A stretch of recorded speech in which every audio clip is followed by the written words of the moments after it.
His last thought before he died was that he hadn't called his mom. 18 hours at the stove, smoke, darkness, and then pain and a stranger's voice. A woman with one gray eye and one green eye cries without tears and repeats a stranger's name, his new name, Lucas, Lucas, Lucas.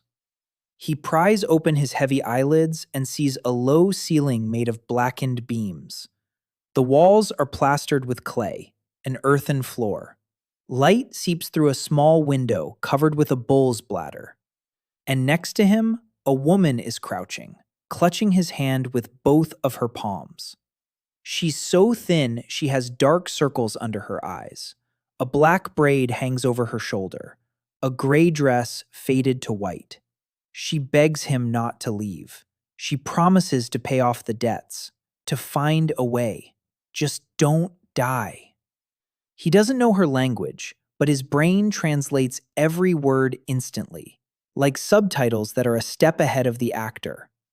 And then someone else's memories pour into him like hot broth. His name was Lucas Chen, sous chef of Korean European cuisine in Seoul, 29 years old. He died at the induction stove amid the smoke of sputtering oil. And now he is Lucas Brandt, a farmhand, pockmarked, lame. He owes the loan shark Gerbold a sum that's growing faster than the potatoes in the garden. He's been bedridden with a fever for 5 days. And this woman, Elsa from the marshes, hasn't left his side for 3 days. She hasn't slept. She hasn't eaten. Because if he dies, she'll be left alone in a village that calls her a witch, alone with a debt, alone with a stigma. He looks at her trembling fingers, at her sunken cheeks, at her 2 different eyes full of despair, and he makes up his mind. In a world where everyone hates her, she holds his hand and begs him to stay. Someone has to protect her. Apparently, now it's him. He squeezes her fingers and parts her dry lips. Elsa, I'm hungry. She freezes, blinks. Then her face does something strange. Her muscles seem to have forgotten how to smile and are figuring it out on the fly. She jumps up, nearly falling, and runs off to get some porridge. And suddenly, a translucent frame flashes before his eyes. Inside are 2 words: system, hearth, and below, welcome. He closes his eyes, opens them. The frame is still there. He turns his head. The frame follows. The text flickers and changes. Hearth status, sleeping. Kitchen, not detected. First fire, waiting. He doesn't understand half the words, but he knows one thing for sure. Chef. No one can take that away from him. Not death, not rebirth, not this world. Elsa brings a bowl. Gray porridge made with water, no salt, no oil. Cold as wet cardboard. But she looks as if her whole life depends on this porridge. And he eats it all the way to the bottom. Thank you. It's delicious. She makes that face again, and he realizes she doesn't remember the last time someone thanked her for a meal. In the morning, he wakes up from the cold. Elsa is sleeping on the bare floorboards, curled up in a ball. She gave him her blanket. Even in her sleep, her face braces for a blow. He gets up. Brandt's body is weak and lame. His left leg drags, and his back shoots with pain every time he bends over. But he stands. He limps into the pantry and surveys what's there. A stove made of crooked stones. A single pot with a crack patched with clay. A knife as dull as a stick. Half a sack of gray flour. 4 onions. A chunk of old lard turning yellow. A handful of dry peas. Salt at the bottom of the jar. That's it. That's all the food for 2 people for God knows how many days. And the professional part of his brain, the one that has spent years calculating costs, instantly runs the numbers. Enough peas for 1 pot of soup, enough flour for a week's worth of flatbreads. The milk will sour tomorrow if he doesn't put it to use today. He looks at the pitcher of sour milk, and a card flashes in the hearth frame. Cow's milk, high acidity. Uses: base for sauce, sour cream substitute, dough for flatbreads. He shifts his gaze to the peas. A new card. Pureed soup. A classic. A combination. Onions, fat, milk, salt, cooked in lard. The yellow layer isn't spoilage, it's oxidation. Cut off 2 fingers. The smoky aroma makes up for the broth's lack of richness.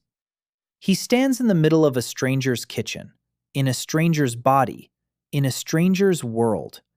And for the first time, he feels something familiar. He knows what to do. He soaks the peas. He stokes the stove with Brant's clumsy fingers, cursing the stubborn flint. He cuts off the yellow layer from the lard. He tosses it into a dry pot, and the fat begins to render, filling the room with a thick, warm aroma. The onion hits the hot fat and sizzles. Lucas freezes and listens. The most perfect sound in any world. The sound of an onion meeting oil. He cooks the onion until it's golden, until it's dark, until it's caramelized, when the onion ceases to be an onion and becomes sweet as honey. He drains the water from the overcooked peas. He adds them to the onions. He pours in fresh water and lets them simmer for 2 hours in the sunlight streaming through the window. There's no strainer. He finds a piece of canvas cloth and strains the peas through it, spoonful by spoonful, pressing them through with a wooden spoon.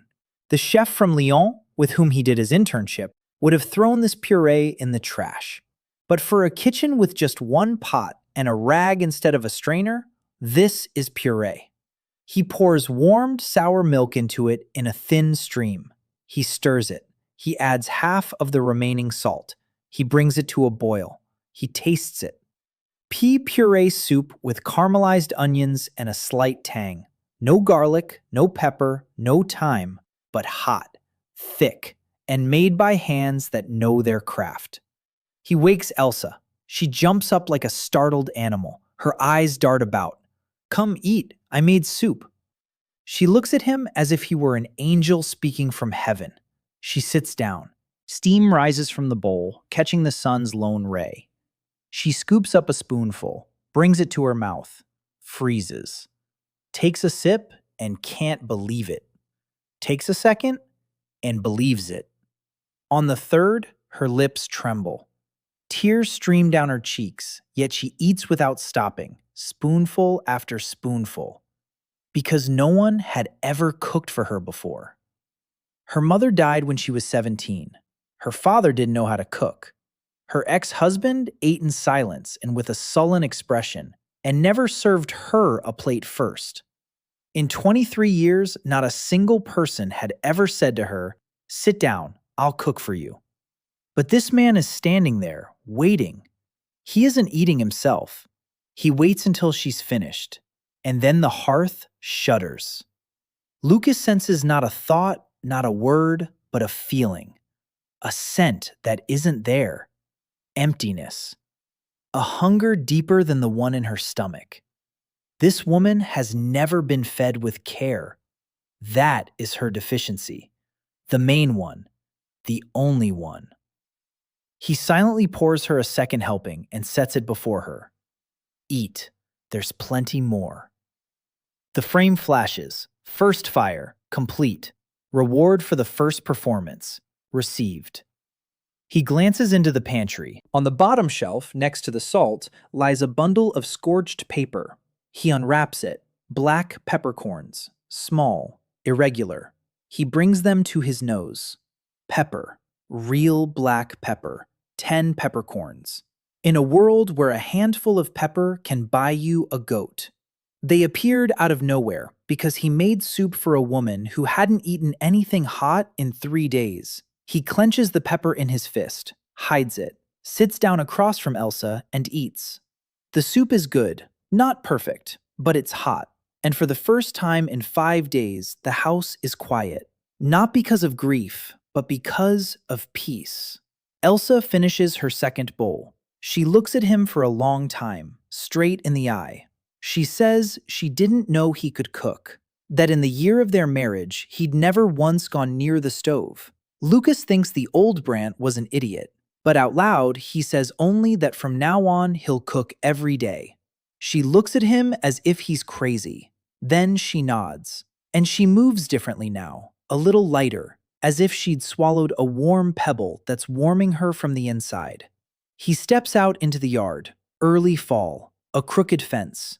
Beyond the fence, a gray, quiet marsh. A forest on the horizon. The haze of the village to the right. 120 households. A 3-day walk to the city. And not a single friend. 3 months until winter. Half a sack of flour, 10 peppercorns, a dull knife, a pot with a hole in it, and a wife who smiled for the first time in God knows how long because he made her soup. All right. He used to work 18-hour shifts when 3 cooks quit at once and the restaurant was packed to capacity for 120 seatings. He trained in Lyon, where the chef threw a saucepan at him for slicing shallots crookedly. He'll survive one medieval village. Probably. He turns around and walks back into the house. He has 3 months. A dull knife, 1 pot, and a woman waiting inside. That's enough. Lucas spent the next 2 days scouting. Lucas Brant's body was a lousy tool. His left leg wouldn't bend properly at the knee. His back ached after every bend. The fingers of his right hand didn't close properly. But the body stood and walked, and that was enough.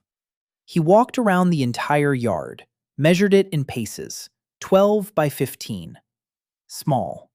Something green was growing by the fence, and he crouched down to take a closer look. The hearth frame appeared. Weak. Wild herb. Lamiaceae family. The closest earthly analog to thyme. Uses. Meat, fish, broths, decoctions. He touched a leaf, rubbed it between his fingers, brought it to his nose. Thyme. Real thyme. It was growing right by his fence, and no one knew what it was. He walked around the vegetable garden, or rather, what passed for a vegetable garden. 3 beds ruined by poor soil. In one, a turnip was pining away. In another, something scrawny resembling a carrot, but gray. The frame identified it. Marsh crucifer, a root vegetable, the closest thing to a cross between ginger and parsnip. A mild spiciness, an earthy aroma. Uses, frying, braising, marinades, puree. Lucas pulled up a krukva. He scraped it clean with his fingernail. He took a bite. His tongue was hit by a flavor somewhere between ginger and horseradish, but milder. A warmth spread from the root of his tongue to his throat. In Seoul, fusion restaurants would sell their souls for an ingredient like this. Here, it's just a weed. He checked the house. The stove was built crookedly. The draft was weak. Half the heat was escaping through the cracks between the stones. He spent half the day sealing the cracks with clay from the riverbank. He propped up the chimney with 2 flat stones. By evening, the stove was burning more evenly, and the heat lasted twice as long. Elsa watched him in silence. Then, she asked how he knew about stoves. He said that he'd dreamed about it while he was lying in bed with a fever. She looked at him with that look he was already beginning to recognize. I don't believe you, but I won't ask. He went down to the river, a small, gray, nameless river, slow-moving. Fish were splashing in it, small but plentiful. He caught one with his bare hands, slippery and strong. The frame of the hearth. A gray river goby. White flesh, tender texture, low in fat, perfect for stewing in milk, for baking in clay, for fish soup. The bones were small and soft. He released the fish back into the water. He thought. He had a river full of fish. a garden where ginger and thyme grew, only under different names, an oven that now worked properly, sour milk that Elsa considered waste but which, for him, was the basis for sauces and dough, and 10 black peppercorns hidden in the pantry. On the third day, a guest arrived, an uninvited one. Lucas heard a voice in the courtyard, rough, loud, speaking the way people do who are used to being listened to out of fear rather than respect. Gerbold, the moneylender. Lucas stepped out onto the porch. Gerbold turned out to be exactly as others had described him. Large, puffy-faced, with small eyes sunk into chubby cheeks. Nice clothes for a countryman. Boots, a belt with a silver buckle. He stood in the middle of the yard with his legs spread wide apart and was smiling. His smile was that of a man who had come to claim what was rightfully his and was savoring the moment. He said he was glad to see Lucas back on his feet, that he'd heard he'd been sick, that the debt was growing, that there were 3 months left until winter, that it wouldn't be a bad idea to discuss the terms. Lucas looked at him and did the math. Lucas Brandt's memories came to mind. The debt was 6 silver coins. By local standards, a cow was worth 4. So the debt was 1.5 cows. A farmhand earned 1 silver coin for 2 months of hard labor. So the debt was a year's worth of work, which the lame Lucas didn't have. Gerbold took his time. He explained that interest was piling up. Winter was near. If there was no money, he wasn't a monster, of course. He could take payment in kind. The house, for example, or the vegetable garden, or... And then he glanced over Lucas's shoulder, toward where Elsa was standing in the doorway, and added, or his wife could help out. She may be scary, but she's young. Lucas didn't move. He didn't clench his fists. He didn't raise his voice. He stood on the porch and looked at Gerbold calmly and steadily. Inside, he felt cold and still, like in a restaurant's walk-in freezer where carcasses hang and the temperature is exactly 2 degrees. He said, the debt will be paid off by winter. All of it. Gerbold laughed. He asked where a lame farmhand and a witch from the swamp would get the money. Lucas said, that's not his problem. His problem is to accept the money when it comes. Gerbold stopped laughing. He looked at him intently. Then he shrugged. He said that 3 months is 3 months. Then he turned and walked away, without saying goodbye. Elsa stood behind Lucas and said nothing.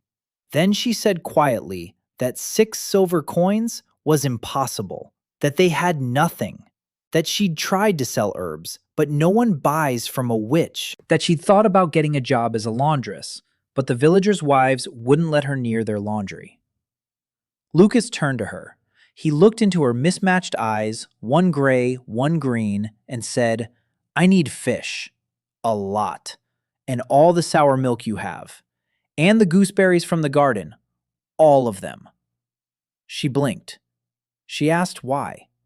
He said he was going to cook. She replied that there was nothing to cook with. He replied that there was plenty. She replied that no one would come to eat at a witch's house. He replied that they would. She looked at him with that look. I don't believe you, but I won't ask. And she went to catch fish. She turned out to be a good fisherwoman. Lucas hadn't expected that. Elsa took off her shoes, tucked up her skirt, waded knee-deep into the river, and within an hour pulled out 12 gray gobies with her bare hands, with quick, precise movements.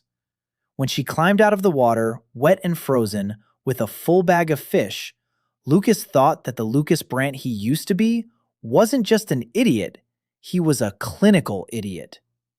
He gutted the fish with a knife that was as dull as a stick. 12 fish. He gutted them, scaled them, separated the fillets from the bones. It took 2 hours because the knife didn't cut, it tore. But he did it. The bones and heads went into a pot of water for broth. He peeled the kohlrabi and sliced it into thin strips. He sautéed it in the leftover lard. When the kohlrabi had softened and released its earthy aroma, he added the fish fillets. He poured in warmed sour milk. He tossed in 3 sprigs of lovage. He added salt. He crushed 2 black peppercorns with the flat side of the knife and tossed them in as well. He covered the pot and let it simmer over low heat. An hour later, the house smelled so good that Elsa came in from the garden and stood in the doorway. Lucas saw her take a deep breath, deeply, greedily, like someone who just emerged from a basement and was breathing freely for the first time in a long while. He lifted the lid. The fish was white and tender. The milk had thickened into a sauce. The chervil added a subtle tang. The week had filled everything with a warm, herbaceous scent. Pepper. Just 2 peppercorns for the whole pot, but they added something the pea soup lacked: depth. He divided it among the bowls, one for Elsa. Elsa ate slowly, closing her eyes with every bite. Then she'd open them and look at him as if she wanted to ask, "Who are you?" But she didn't ask. He ate his portion and thought. The dish was good. The milk gave it a velvety texture. The sorrel replaced the ginger. The thyme replaced the thyme. The pepper gave it depth. The fish was fresh and tender. If he'd had garlic and butter, a decent knife, a skillet instead of a pot, and at least some kind of acid like lemon, this dish could have been served in a restaurant. But even so, it was good just the way it was. The hearth frame flashed. New dish registered. Riverfish in milk with wild herbs. Category: main course. Level: basic plus. Reward: received.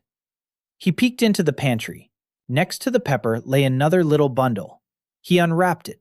Fine red flakes. He brought it to his nose. Paprika.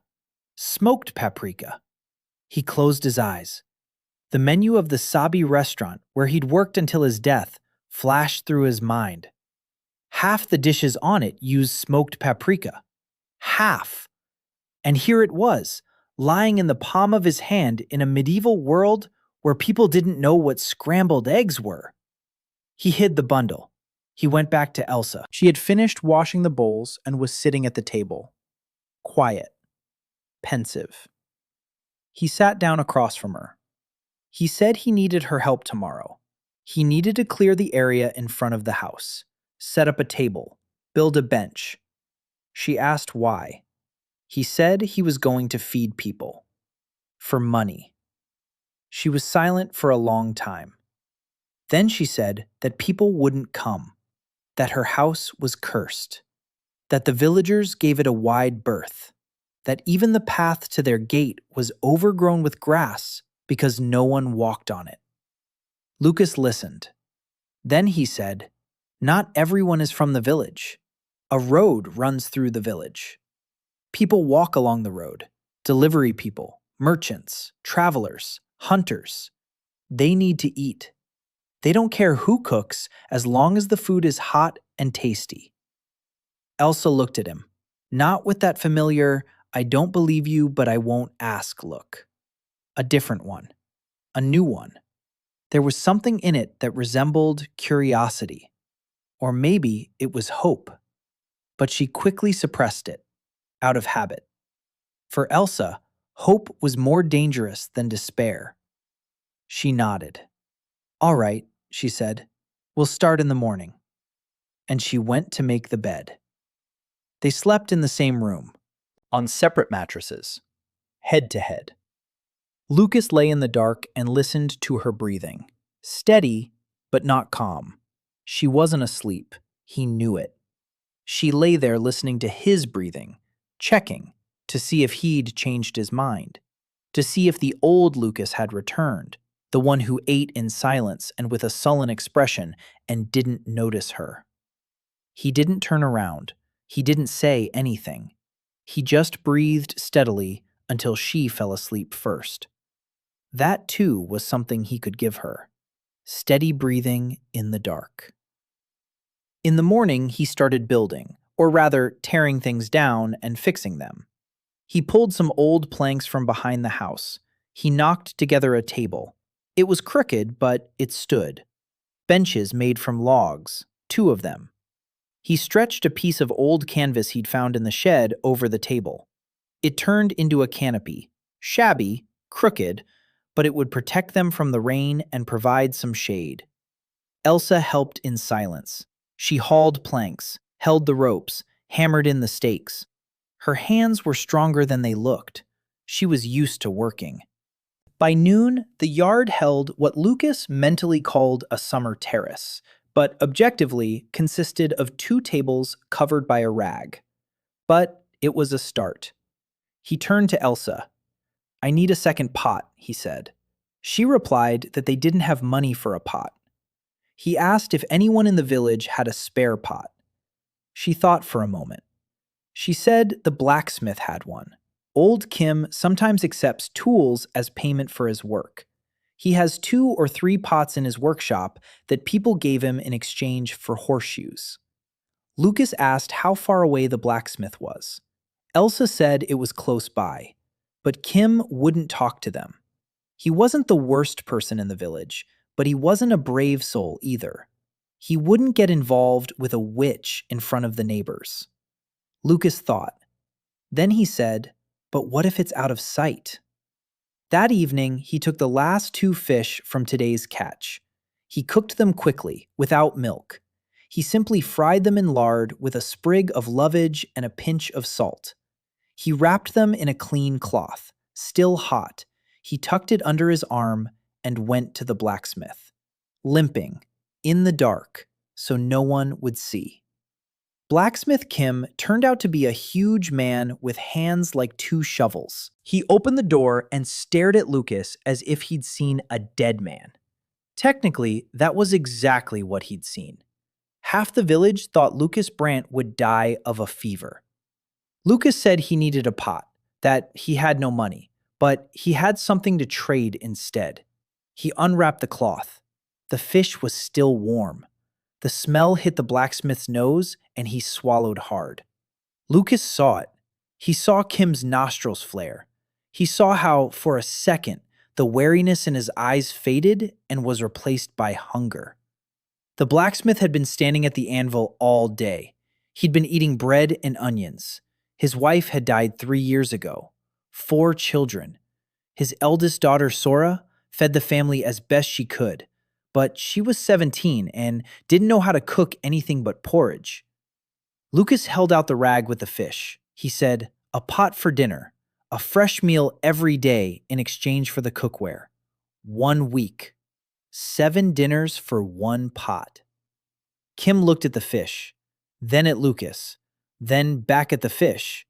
Then he silently turned and walked deeper into the workshop. He returned with a pot. A cast iron one, heavy, with a lid. Lucas almost cried with happiness. A cast iron pot, with a lid. It was a frying pan, a saucepan, a casserole dish, and a roasting pan all in one. He pressed the pot to his chest like a child. Kim looked at him as if he were crazy. Lucas didn't pay any attention. He limped home in the dark, clutching the cast iron pot to his chest and smiling. He had a second pot. The world was getting better. His first real customer arrived on the 4th day. Lucas hadn't been expecting him. He'd thought it would be later. He'd figured it would take a week, maybe 2, before anyone turned off the road toward the house by the marsh. But life had other plans. That morning, he was fulfilling a promise he'd made to Kim the blacksmith. He prepared a stew of turnips with leftover lard and onions in his new cast iron pot. A simple dish, but the turnips provided warmth, the onions added sweetness, and the lard made it filling. He wrapped a portion in a cloth and took it to the blacksmith shop before dawn. He left it by the door. He knocked. He left. It was safer that way. None of the villagers saw him. Kim didn't want to risk his reputation. The food was delivered. The deal was done. He returned home and set to work on the fish. Elsa had brought 8 gobies from the river. He set aside 4 to fillet for the stew. He salted the other 4. Roughly. No spices, just salt and thyme. In 2 days, he'd have salted fish that could be stored. Every little thing counted. Every morsel of food was currency. Closer to noon, a man appeared on the road. Short, dusty, with a sack on his back and a stick in his hands. A peddler, a wandering merchant selling small goods, thread, needles, cheap ribbons, buttons. He walked past the house and stopped. Because of the smell. Lucas was cooking lunch. The fish was stewing in milk with 7 spice and krukva. The smell wafted through the open door into the yard and out onto the road. Rich, warm, authentic. The peddler stood on the road and turned his head from side to side. Then he saw the awning, tables, benches. He approached the fence. Lucas stepped out onto the porch. The peddler asked what was going on here. Lucas said they were serving food here. The peddler asked how much it cost. Lucas thought for a moment. Lucas Brandt's memories gave him an idea. A copper coin for a bowl of porridge at a roadside inn. That's not much. Very little. But it'll do for a start. He said 1 copper coin for a bowl of hot food. The delivery man looked at the house, at the swamp beyond the fence, at Elsa, who was standing in the doorway, at her eyes of different colors. He hesitated. But the smell decided everything. He sat down at the table. Lucas brought the bowl. Fish in a creamy sauce. White, tender. Steam rose from it. The sauce was slightly tangy on the tongue. The week was warm and grassy. The delivery man took his first spoonful. He froze. He looked into the bowl, then at Lucas, then back into the bowl. He finished in silence, quickly. He licked the spoon. He placed a copper coin on the table. Then he thought for a moment and placed a second one. He said that for that money, you wouldn't get even half of this in Melnheim. He asked his name. Lucas told him. He asked how long he'd been there. Lucas said he'd just started. The peddler nodded. He said he'd tell the others that the road was long and a hot meal halfway through was worth its weight in gold. Then he took his bag and left. Lucas stood there with 2 copper coins in his palm. His first earnings in this world. 2 copper coins. Converted to silver, it was 1/60th of their debt. Nothing. A drop in the bucket. But the coins were warm from the delivery man's hand, and they were real. The hearth flashed, the eater's reading, the delivery man, a man, around 40, scarcity, fatigue, accustomed to cold food, longing for a home he doesn't have. Lucas thought, if this man comes back, he'll cook him something else, something to ease the fatigue, something that feels like home. That evening, he sat at the table with Elsa and did the math. 2 copper coins a day, 60 a month if there's at least 1 customer every day. 60 copper coins equals 1 silver coin. He owes 6 silver coins. That means 6 months. But there are only 3 months left until winter. Not enough. We need more customers. Or more expensive dishes. Or both. Elsa listened to his calculations. Then she said quietly, or another kind of merchandise. Lucas looked at her. She explained. The road from Melnheim to the north passes through their village. Twice a month, a caravan travels along it. Grain merchants, cattle herders, sometimes soldiers. It's not just 1 peddler a day. It's 10 or 20 people over 2 days. If we time it right with the caravan schedule, we can set the table for everyone. Lucas looked at her. She spoke quietly, staring at the table, like someone used to the fact that no one cares about her opinion. But her assessment was spot on. Her calculation was correct. He asked when the next caravan would arrive. She said, in 6 days. Lucas nodded. 6 days. Enough time to prepare. The next day, he got up before dawn. He went to the river. He caught 15 fish. He salted 10, he cooked 5. 3 were for Kim the blacksmith, 2 for him and Elsa. Then he went into the forest. Elsa didn't want to let him go. She said it was dangerous in the forest, that there were wolves on the outskirts, that he was lame and wouldn't be able to run away. He said he wasn't going to run from wolves. He was going to look for mushrooms. She fell silent. Then she went with him. In the forest, Lucas saw what the hearth system was turning from a collection of unfamiliar plants into a library. Every mushroom, every berry, every root received a card. White forest mushroom, equivalent to a porcini mushroom, premium category. Drying intensifies the flavor 5-fold. He gathered 2 dozen. Small forest berry, equivalent to lingonberries, sour, perfect for a meat sauce. He gathered a handful. Wild garlic. He stopped. He reread the card. Wild garlic, a bulbous plant. The taste and aroma are identical to earth garlic. Uses. Everything. Literally everything. He was kneeling before an unassuming plant with thin leaves and a small white bulb, and he was trembling. Garlic. There's garlic in this world.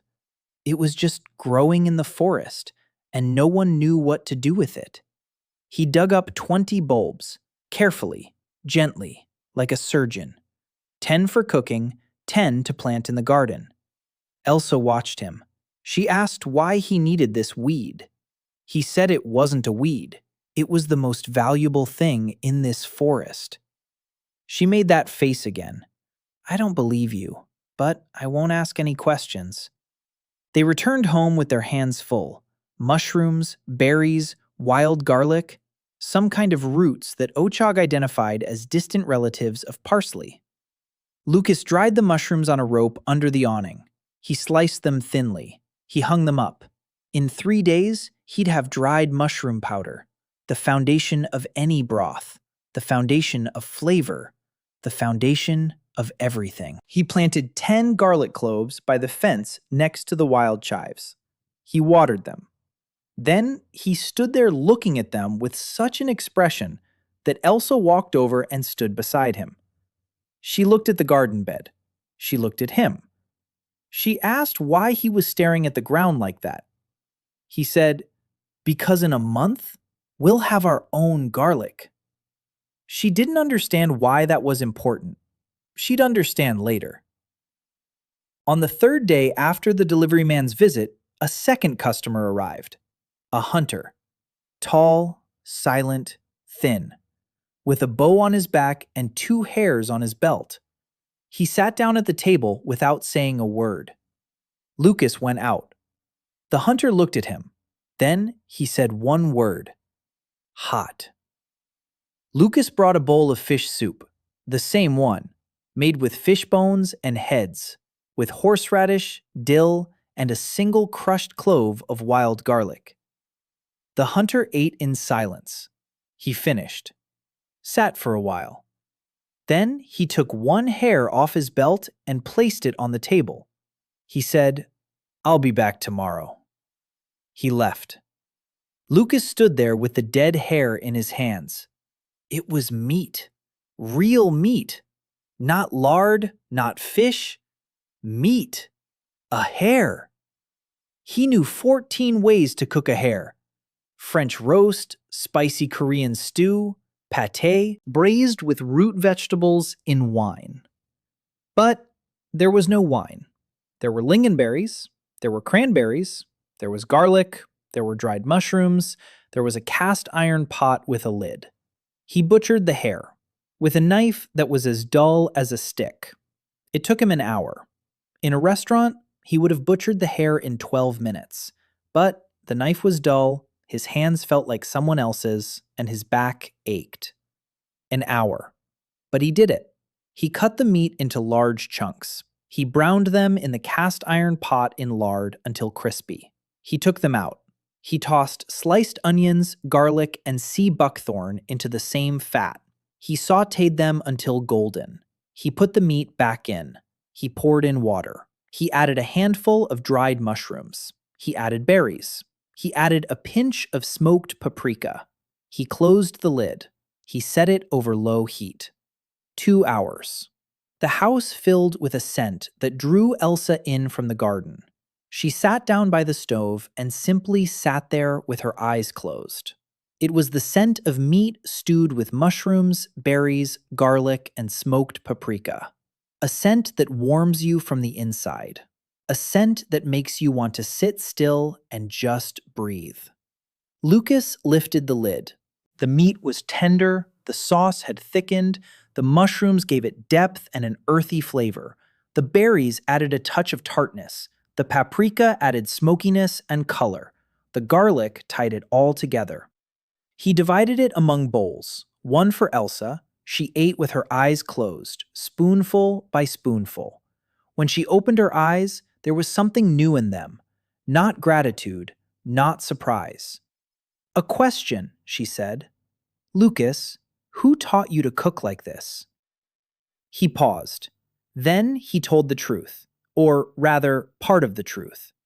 He said that when he was lying in bed with a fever, he dreamed of another world, a world where people know how to do amazing things with food. And he remembered.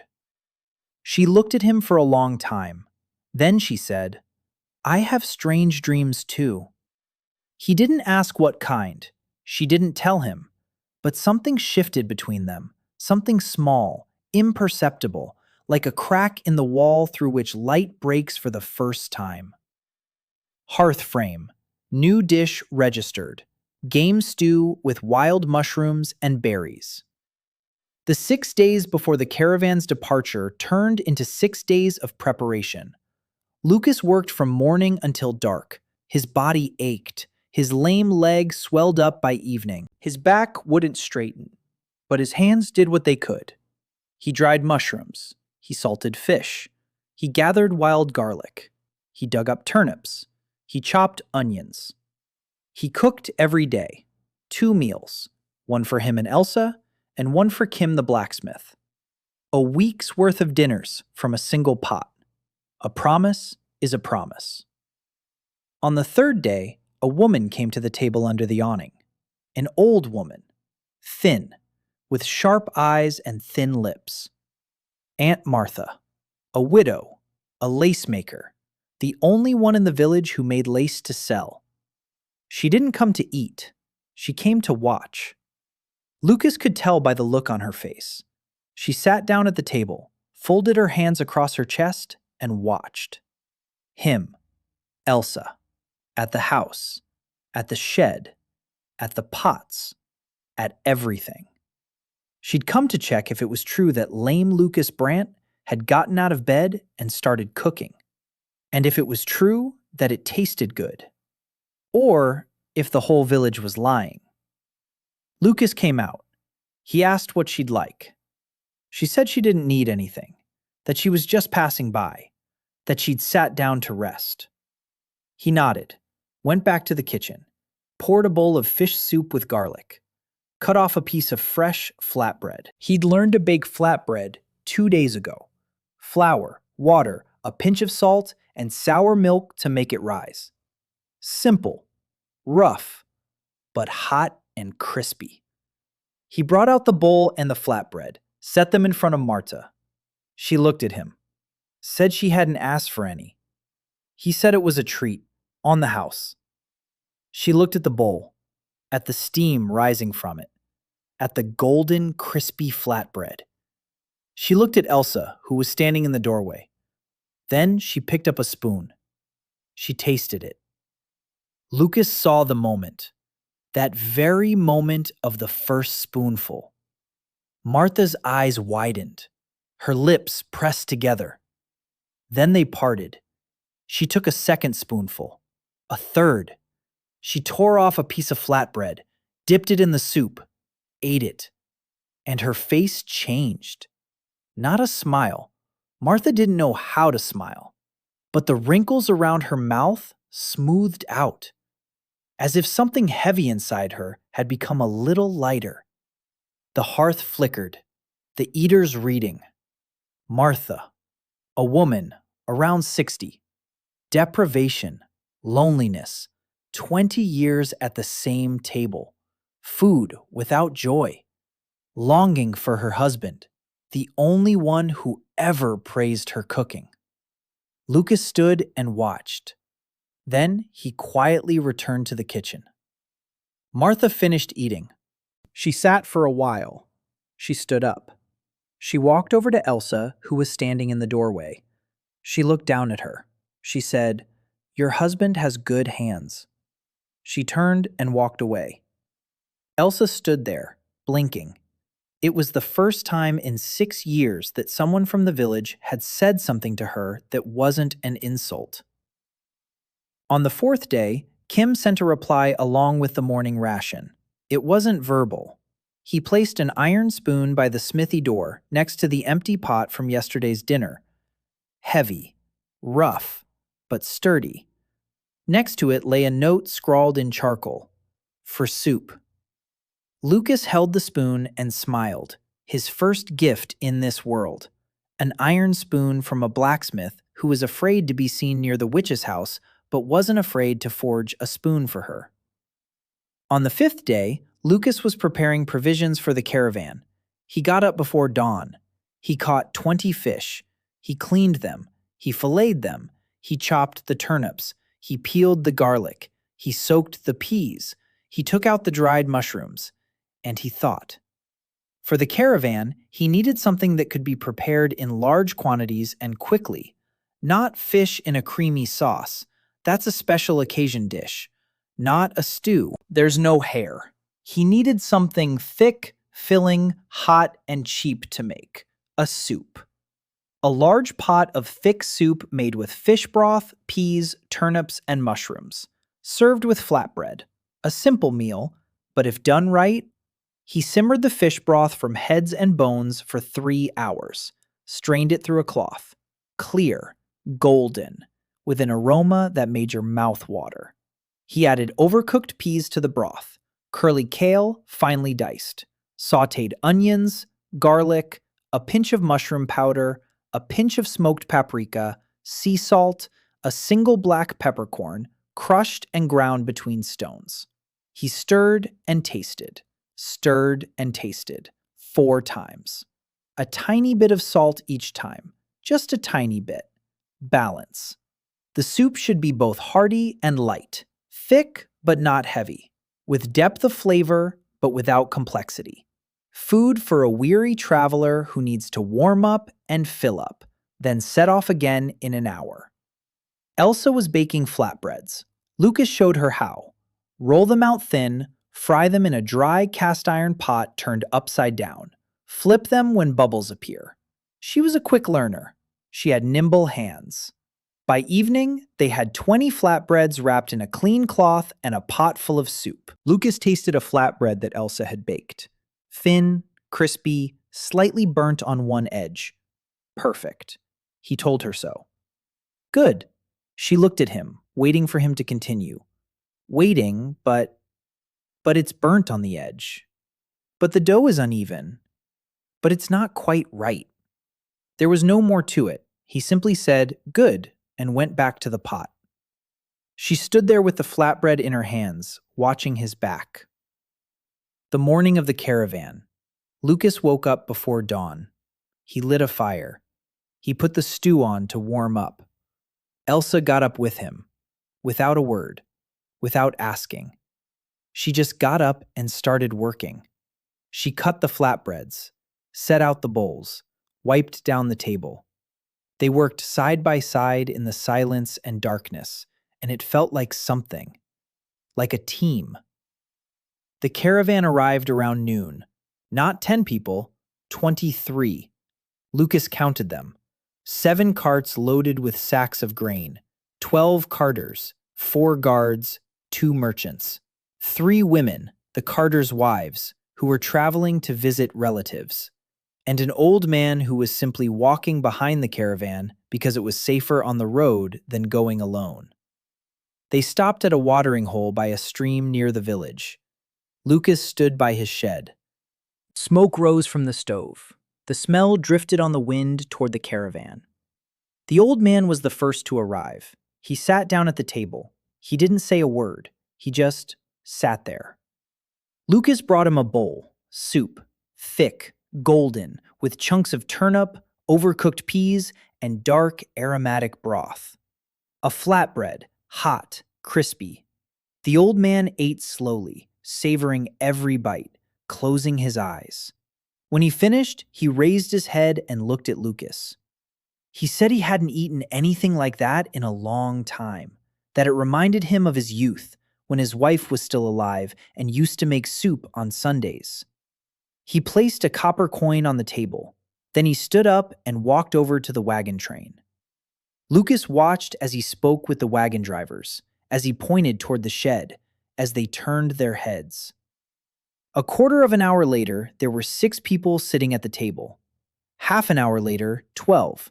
There weren't enough bowls. Lucas washed and refilled them, washed and refilled them. Elsa served, silently, quickly, without looking up. People were staring at her mismatched eyes. They whispered, but they ate. Because the soup was hot and delicious, and they'd been walking since morning and were tired. One of the merchants asked what spice gave it such a smoky flavor. Lucas said it was a secret. The merchant laughed. He placed a silver coin on the table. A silver one. Lucas froze. A silver coin. For a bowl of soup and a flatbread. The merchant said it was a small price to pay, that even the best inn in Melnheim served worse food. He asked his name. Lucas told him. The merchant nodded. He said he'd remember it. Lucas stood there with the silver coin in his hand, counting. 1 silver coin was worth 60 copper ones. 1 coin for 1 bowl, plus another 14 copper coins from the others. In total, he'd earned more in a single day than a farmhand did in a month. The wagon train had left. The courtyard was empty. The bowls stood empty. The pot had been scraped clean to the bottom. Not a single flatbread was left. Lucas sat on the porch step and looked at the money spread out in his palm. 1 silver coin. 14 copper coins. Elsa sat down next to him. Not too close, at arm's length, but nearby. She looked silently at the money, then at him. Her eyes were large. 1 gray, 1 green. And both contained the same thing. Not joy yet. It was too early for joy, but that thing that comes before joy, when you don't quite believe it yet, but you can't help but believe it. He said, "This is the beginning." She nodded. Then she said that one of the cart drivers had asked when they worked. She said, every day. The driver replied that the next convoy would be in 2 weeks, and he'd tell the others. Lucas looked at her. "You talk to them." She lowered her eyes. She said that the driver didn't know who she was, not a local, didn't know she was a witch. He just asked, and she answered. Lucas said, "You're not a witch." She looked up. He said it simply and matter-of-factly, like a fact, like a recipe. 30 grams of butter, a pinch of salt. "You're not a witch." She looked at him, and her lips trembled. But she didn't cry. Instead, she stood up and went inside. He could hear her moving around inside, moving pots around, wiping down the table, keeping her hands busy. Because if she stopped, she'd have to think about what he'd said. And thinking about that was scarier than thinking about the debt. He sat on the porch and kept counting. A cartload every 2 weeks. If each cartload brings in the same amount, that's 6 silver coins in 3 months. Exactly the debt, right down to the last coin. No buffer, no food for the winter, no firewood. He needs more. He needs regular customers, not just passers-by, but those who come back. The hunter Caleb came every 3 days. He paid with game. That's meat. And meat means new dishes. And new dishes mean rewards from the hearth. But Caleb is just one. He needs more. From the village. From those 120 households where people think Elsa is a witch. He was thinking about that when he heard footsteps. Heavy. Fast. A girl was walking from the road toward the house. Tall, broad-shouldered, with short dark hair and a leather apron over her work dress. The blacksmith's daughter, Sora Kim. She approached the gate and stopped. She looked at Lucas. Her face was red, not from shame, but from anger. She said she knew about the dinners, that her father brought a pot of food every evening and wouldn't say where it came from. But she'd found the cloth he used to wrap it in, and it had embroidery on it. The letter E. Elsa. She said she didn't want her father to take food from the witch. Lucas looked at her. 17 years old, the oldest of 4. She's been supporting the family since she was 12. Her mother died 3 years ago. Her father works. The children eat porridge made with water every day. Porridge made with water. He stood up. He said calmly, "Come in." She said she wouldn't go into the witch's house. He said, "Then stay here." He came back a minute later. He brought a bowl, leftovers from the wagon's stew. It was still warm. And a flatbread. He set it on the porch railing. He said, "Try it, then decide." Sora stood by the gate and looked at the bowl, then at Lucas, then at Elsa, who was standing in the doorway, then back at the bowl. A minute passed. Sora worked like a horse. No, horses get tired. Sora never got tired. She hauled water from the river, 4 buckets at a time. She split firewood with a single blow. She moved tables as if they were empty boxes. She cleaned fish faster than Lucas, even though she used a knife like an axe. She arrived at dawn and left after dark. She hardly said a word. She ate a lot, twice a day, morning and evening. Lucas cooked for her separately, not because the hearth demanded it, but because he saw her lack. His ability to read a person's appetite kicked in on the very first day. When Sora sat down at the table and picked up a spoon, the hearth flickered. Sora, 17 years old, deficit, a childhood she never had, responsibility since she was 12. No one ever asked what she wanted. She always ate last, after her brothers, after her father. She ate whatever was left. That evening, Lucas placed her bowl in front of her first, before Elsa's, before his own, first. Sora looked at the bowl, then at him, then back at the bowl. Her expression didn't change. She simply picked up a spoon and began to eat. But Lucas saw how the knuckles of her fingers turned white as she gripped the spoon. She clutched it so tightly, as if she were afraid someone would take it away. Elsa watched in silence. Then, after Sora had left, she said quietly, "You served her the bowl first." Lucas said, "Yes." Elsa was silent for a moment. Then she said, "You serve me first, too." He looked at her. He said, "I serve you first every morning. I served her first just once, because she needed it right then. You need it every day." Elsa looked at him for a long time. Then she nodded and went to make the bed. That night, she didn't lie on her mattress listening to his breathing.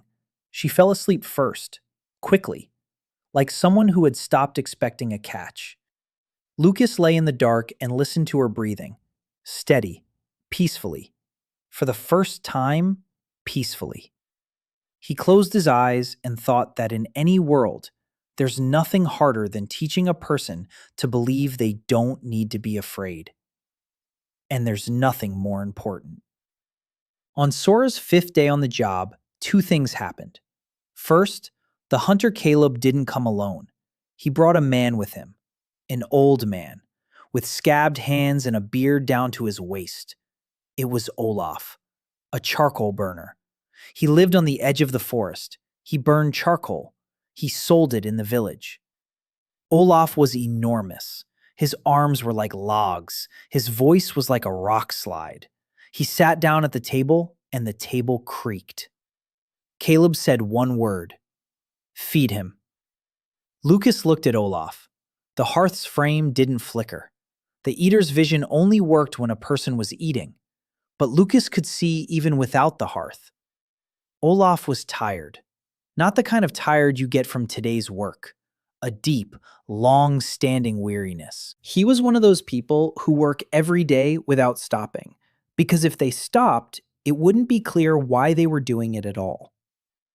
Lucas brought the stew, the last of the hare that Caleb had brought 2 days ago. Thick, with mushrooms, with garlic, with smoked paprika. Olaf picked up a spoon with his enormous hand, scooped some up, brought it to his mouth, and froze. Lucas saw how his eyes, huge, dark, and weary, became slightly moist. Olaf didn't cry. People like that don't cry. But his beard twitched. He finished eating in silence, set down the bowl, looked at Lucas, said he'd pay with coal, 3 sacks for lunch.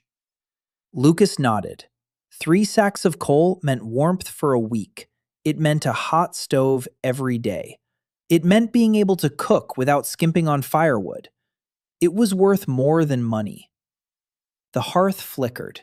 The eater's profile. Olaf, a man, around 50, a rarity. His wife died 10 years ago. He's been eating alone ever since, standing, by the stove, from a pot, never at a table. Lucas thought for a moment. Then he said, "Olaf, come by tomorrow. I'll make something different." Olaf looked at him, asked why something different if this was good. Lucas said, "Because tomorrow will be better." Olaf grunted, stood up, left. He picked up 3 sacks of coal from the yard, which he'd brought with him, and left them by the porch. The second incident happened in the evening. Lucas was cooking dinner for Sora and Elsa. A simple meal, fish baked in clay. He coated 2 small river fish with river clay, scales and all. He placed them in the coals. An hour later, he took them out. He broke open the clay crust. The scales came off along with the clay. Inside was pure white fish, cooked through in its own juices, tender, with a smoky aroma. He placed a mound of braised turnips with garlic next to it, a pinch of sea salt, 3 plates, a bowl for Elsa first, a bowl for Sora second, his third. They sat at the table in the cramped kitchen. It was quiet. It was getting dark outside the window. Sora ate quickly. She took big bites. Then she slowed down. Then quickly again, as if her body couldn't decide whether to hurry or savor the moment. Elsa ate slowly and carefully, every bite. Then she licked her spoon, discreetly. She thought no one was watching. Lucas was watching, and every time he saw her, he felt something warm and heavy stir in his chest. He finished his fish. He looked at Sora. Sora was finishing her last bite. She looked up. Their eyes met. She quickly looked away. Her ears turned red. She stood up. She said, "Thank you," loudly and rudely, as if she'd cursed, and she walked toward the door. Lucas said, "Sora, wait." She stopped. She didn't turn around. He stood up. He went to the pantry. He came back with a small bundle. He placed it on the table. It was a flatbread, but not an ordinary one. He'd made it that afternoon while Sora was hauling water. He'd kneaded the dough with sour milk, rolled it out thin, brushed it with melted lard, rolled it into a tube, rolled it out again. It turned out to be puff pastry, a rough imitation. Without butter, it wasn't real puff pastry, but there were layers. Inside, he put a filling, stewed berries with honey. He'd traded a bowl of soup with Caleb for the honey. Caleb knew a tree with wild bees. Berries with honey in puff pastry. He baked it in a cast iron pot. It turned out to be a small pastry, rough, lopsided, but with crispy layers and a sweet filling. And on top, since he didn't have any raisins, he laid out a letter. Not with raisins, with berries. Small dried berries he'd found in the woods. The letter C. Sora turned around. She looked at the table, at the bundle. Lucas unwrapped it. The pastry lay on a cloth, small, with the letter C on top. "It's for you," he said. Sora stared at the cake for a long time. Then she looked up at Lucas, then at Elsa. Elsa was standing by the stove, looking at Sora, and there was something on her face that Lucas had never seen before. Understanding. Because Elsa knew what it was like when no one ever did anything for you just because. Sora took the cupcake, turned around, walked away, quickly, without looking back. Lucas heard her walking across the yard. Then the gate creaked. Then silence. Then, far beyond the fence, a barely audible sound. Sora was crying, quietly, covering her mouth with her hand, so no one would hear.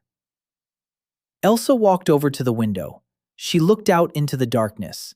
Then she turned to Lucas. He was waiting for a question, or an accusation, or jealousy. She said quietly, "I needed that." He nodded. Elsa nodded, and she said nothing more. In the morning, Sora came as usual. She brought 4 buckets of water, chopped some firewood, cleaned the fish. She didn't mention the pastry at all. But when Lucas went out into the yard, he saw a bucket standing by the porch, full, to the brim, with apples. Small, misshapen, green ones. Sour, no doubt, but apples nonetheless. Next to them was a note scrawled in charcoal. She was chopping onions. She wasn't crying. Lucas stood there with the note in his hands and laughed, quietly, so she wouldn't hear him. Then he picked up the apples and carried them to the kitchen. You can make a lot of things with apples. A pie, a sauce, compote, vinegar, marmalade, fruit leather, chutney. He stood there with the apples, and recipes flashed through his mind, one after another, faster than he could count them. The hearth's frame flashed. Wild apple, high acidity, low sugar, high pectin. Uses, vinegar, jelly, meat sauce. Filling for baked goods when a sweetener is added. Apple cider vinegar.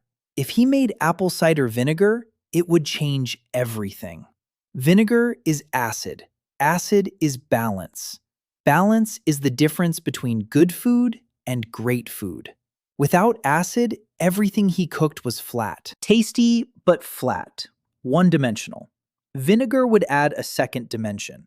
He set aside half the apples, sliced them, put them in a pitcher, covered them with water, covered the pitcher with a cloth, placed it in a dark corner. In 2 weeks, he'll have vinegar. With the other half, he made a sauce. Apples with garlic and horseradish and a pinch of smoked paprika, simmered until thick. Sweet, sour, and spicy. Perfect with meat, with fish, with flatbread, with everything. He tasted it, closed his eyes. It was good. Really good. Not like in a restaurant, but good. The hearth framework. New dish registered. Applesauce with wild spices. Category, sauce. Level, medium. Reward, received.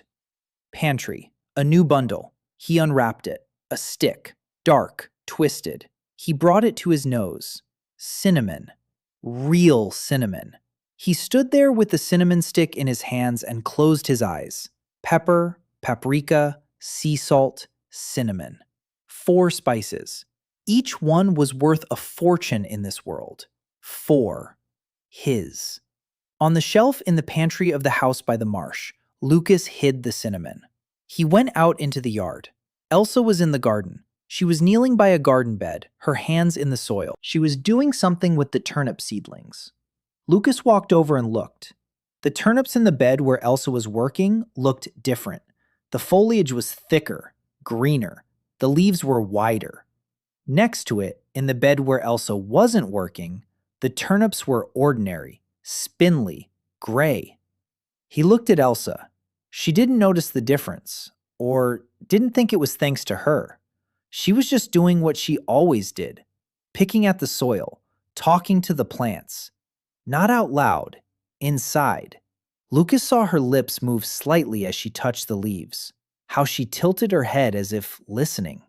He thought, the people of the vine, descendants of ancient winemakers and herbalists, a genetically ingrained sensitivity to plants. Elsa didn't know. She just understood the earth well, or so she thought. He wouldn't tell her, not now. Someday, when she's ready. He crouched down beside her. He said, "Show me what you're doing." She was surprised. No one had ever asked her about the garden. The garden was her business, quiet, unobtrusive.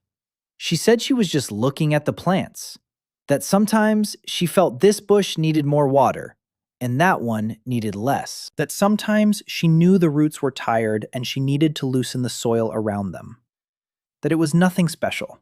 Everyone probably does that.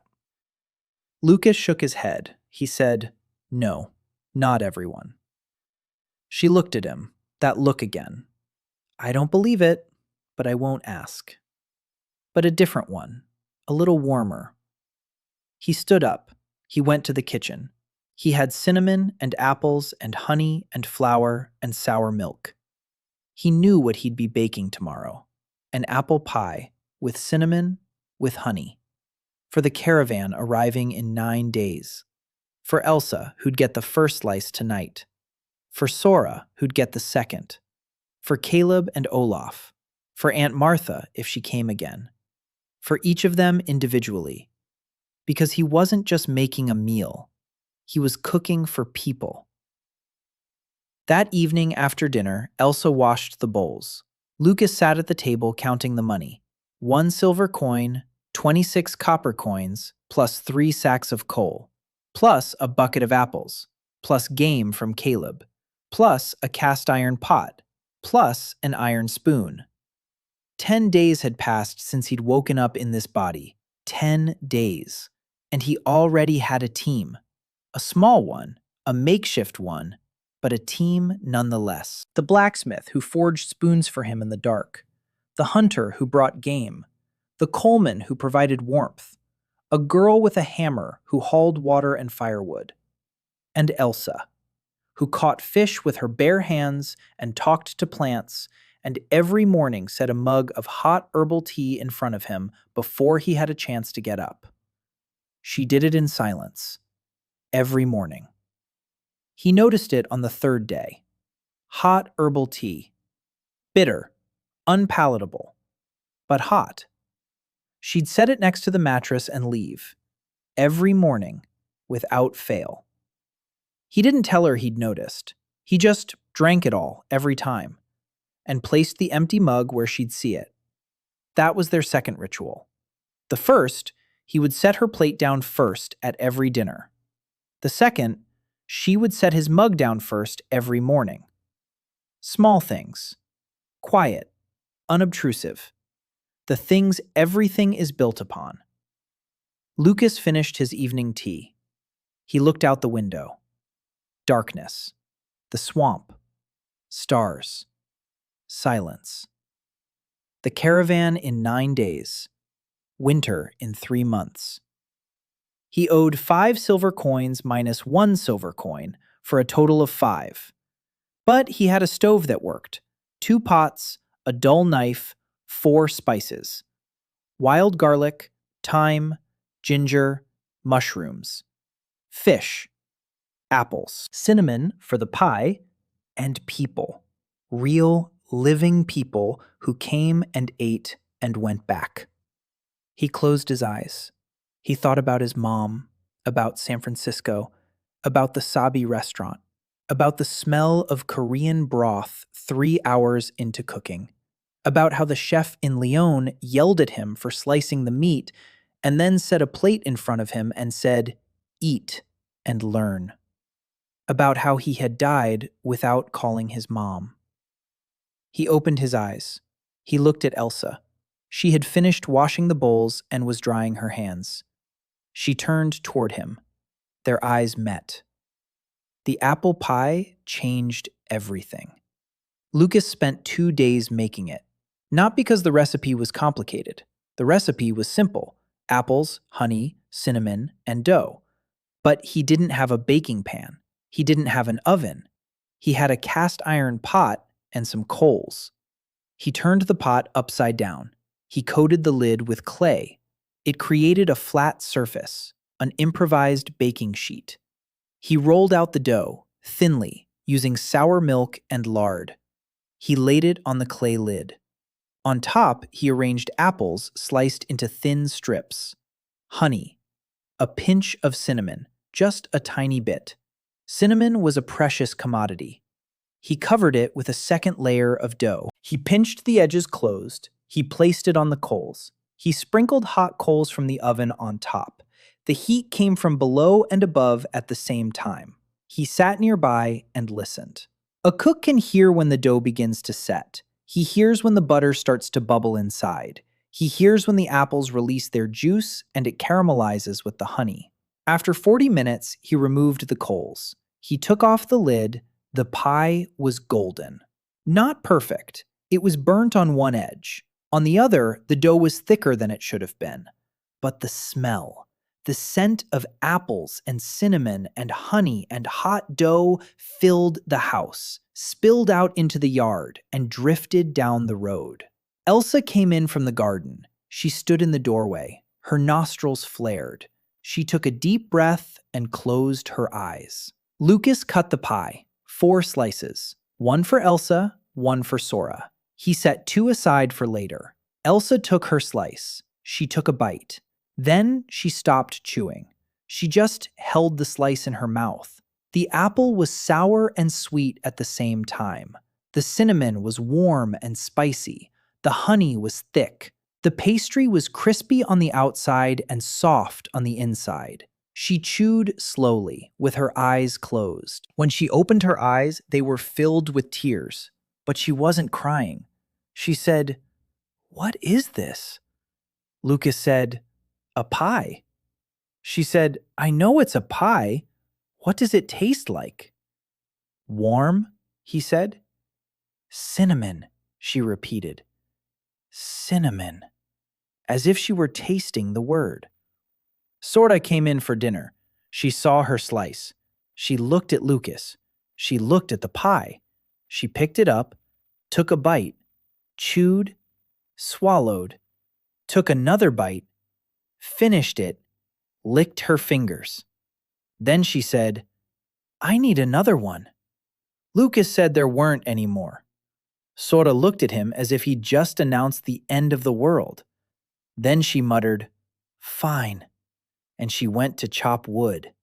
But she chopped twice as furiously as usual. Lucas wrapped up the 2 remaining slices. He took one to the blacksmith, Kim. He gave the other to Caleb when he came by that evening with 3 partridges.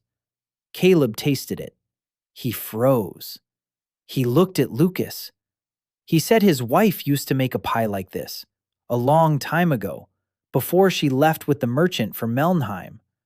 Not exactly like this. Worse, but similar. Lucas said nothing. The hearth flickered. A foodie's reading. Caleb. Scarcity. Betrayed loyalty. The woman who left. Food that had ceased to be home, Lucas thought. Then he said, "Caleb, come over for dinner tomorrow. Not at the table outside. Inside. In the kitchen." Caleb looked at him for a long time. Then he nodded. It was important. The table outside was a bench. The table inside was home. Lucas had invited Caleb into his home, the first guest at the kitchen table. That evening, Gerbolt came by, his second visit. Lucas had been expecting him earlier, but Gerbolt had been biding his time. Now he'd arrived. He stood by the gate. He looked at the awning, at the tables, at the coals in the stove, at Sora, who was hauling firewood across the yard. He flashed his greasy smile. He said he'd heard that Lucas had opened a shop, that he was feeding travelers, that he even had some money. How nice. That meant he'd pay back the debt faster. Speaking of the debt, interest. Starting today, the interest doubles. Those are the rules. Lucas stood on the porch. He was counting. A debt of 6 silver coins, minus 1 already paid. 5. But if the interest doubled, then in 3 months the debt would grow to 7. Gerbolt was changing the rules on the fly because he could. Because in the village of Grey Willow Hill, there was no court, no law, and no one who could say no to the loan shark. Lucas looked at Gerbolt.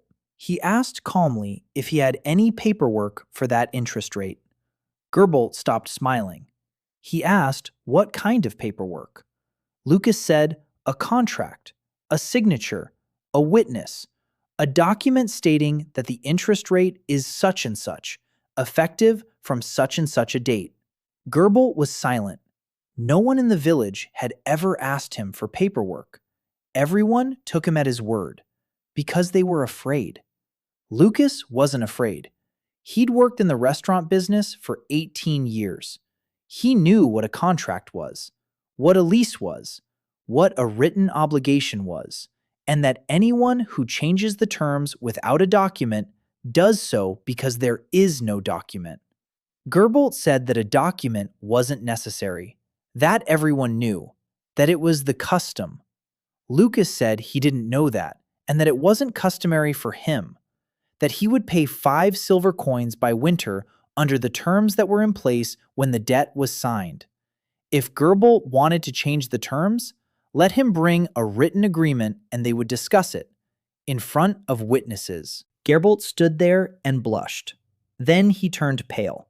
Then he said quietly that Lucas would regret it. He turned and left. Elsa was standing by the door, pale. Her hands were shaking. She said that Lucas shouldn't have treated him that way, that Gerbolt was dangerous, that he might do something bad. He might poison the well. He might set fire to the shed. He might write a complaint to the village head or somewhere else. Lucas listened. She was right. Gerbolt was dangerous. But Lucas knew something Elsa didn't. He knew that Gerbolt was greedy. A greedy man wouldn't destroy a source of income. He'd try to take it away first. And taking away a shop that relies on a single cook is harder than it seems. Because without the cook, there's no shop. He told Elsa that everything would be all right. She didn't believe him, but she nodded. 2 days later, a caravan arrived, the second one. 27 people this time. Among them were some who had been there last time, that same merchant who had paid the silver coin. He'd brought 2 more with him. He said he told them about the shop by the swamp where the food was better than in Melnheim. Lucas was ready. 30 servings of fish soup, thick, with peas, mushrooms, and garlic. Flatbreads, 40 of them. Elsa had been baking them since morning, quickly and evenly. Her flatbreads had become better than his, thinner, smoother, with golden spots from the heat. Lucas didn't tell her that, but every time he took a flatbread from her hands, he'd pause for a second and nod. She noticed, and every time, her back would straighten just a little more. And to go with the soup and the flatbreads, he'd prepared something new. Applesauce. Tart, sweet, spicy, with paprika and garlic, in a small bowl next to each bowl of soup. The merchants tasted it. They froze. One of them said that in Melnheim, this sauce could fetch half a silver coin a jug. Lucas shook his head. He said the sauce was only available here, only fresh, only served with hot food. The merchant laughed. He said Lucas was a fool, that he could have made a fortune. Lucas shrugged. He knew why he didn't sell the sauce separately. The hearth worked only in his kitchen for a specific diner. If he started selling the sauce in jugs to outsiders, the system would break down. Food would become just food. The spices would stop appearing. He'd lose everything. The wagon load was paid for. 2 silver coins, plus 30 copper coins from those who paid in small change. Total for 2 wagon loads, 3 silver coins and 56 copper coins. He owed 5 silver coins, 2 more wagon loads, and regular customers in between. Real. For the first time, It was real. That evening, Caleb came into the kitchen, just as promised. He sat down at the small table by the stove, silently. Sora was there too, and Elsa, and Lucas. 4 people in the kitchen. It was cramped. It was warm. The stove was humming. Lucas was cooking partridge, the very ones Caleb had brought. He'd butchered them.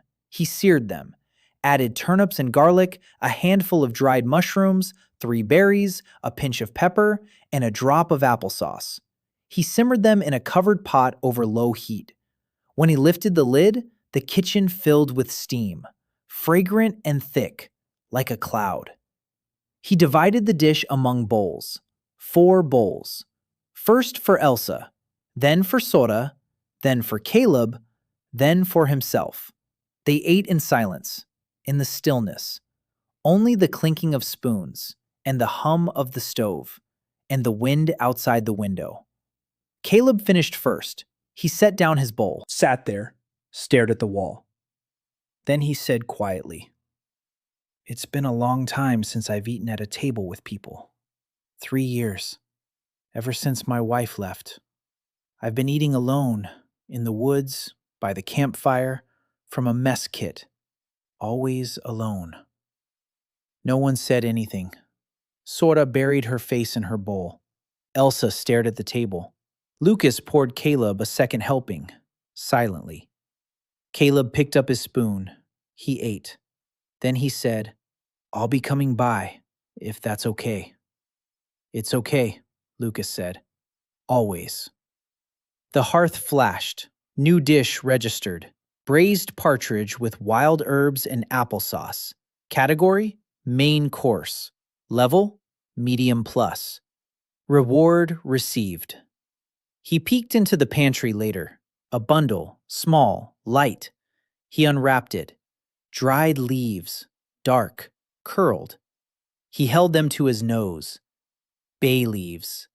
He laughed, quietly, in the empty pantry with a bag of flour and a handful of spices. He laughed because the world was tossing him exactly what he needed, 1 pinch at a time, as if testing him. Are you ready for the next step? Can you handle what you're about to receive? He was handling it, for now at least. On the 14th day after waking up, Lucas was startled awake by a scream. Sora.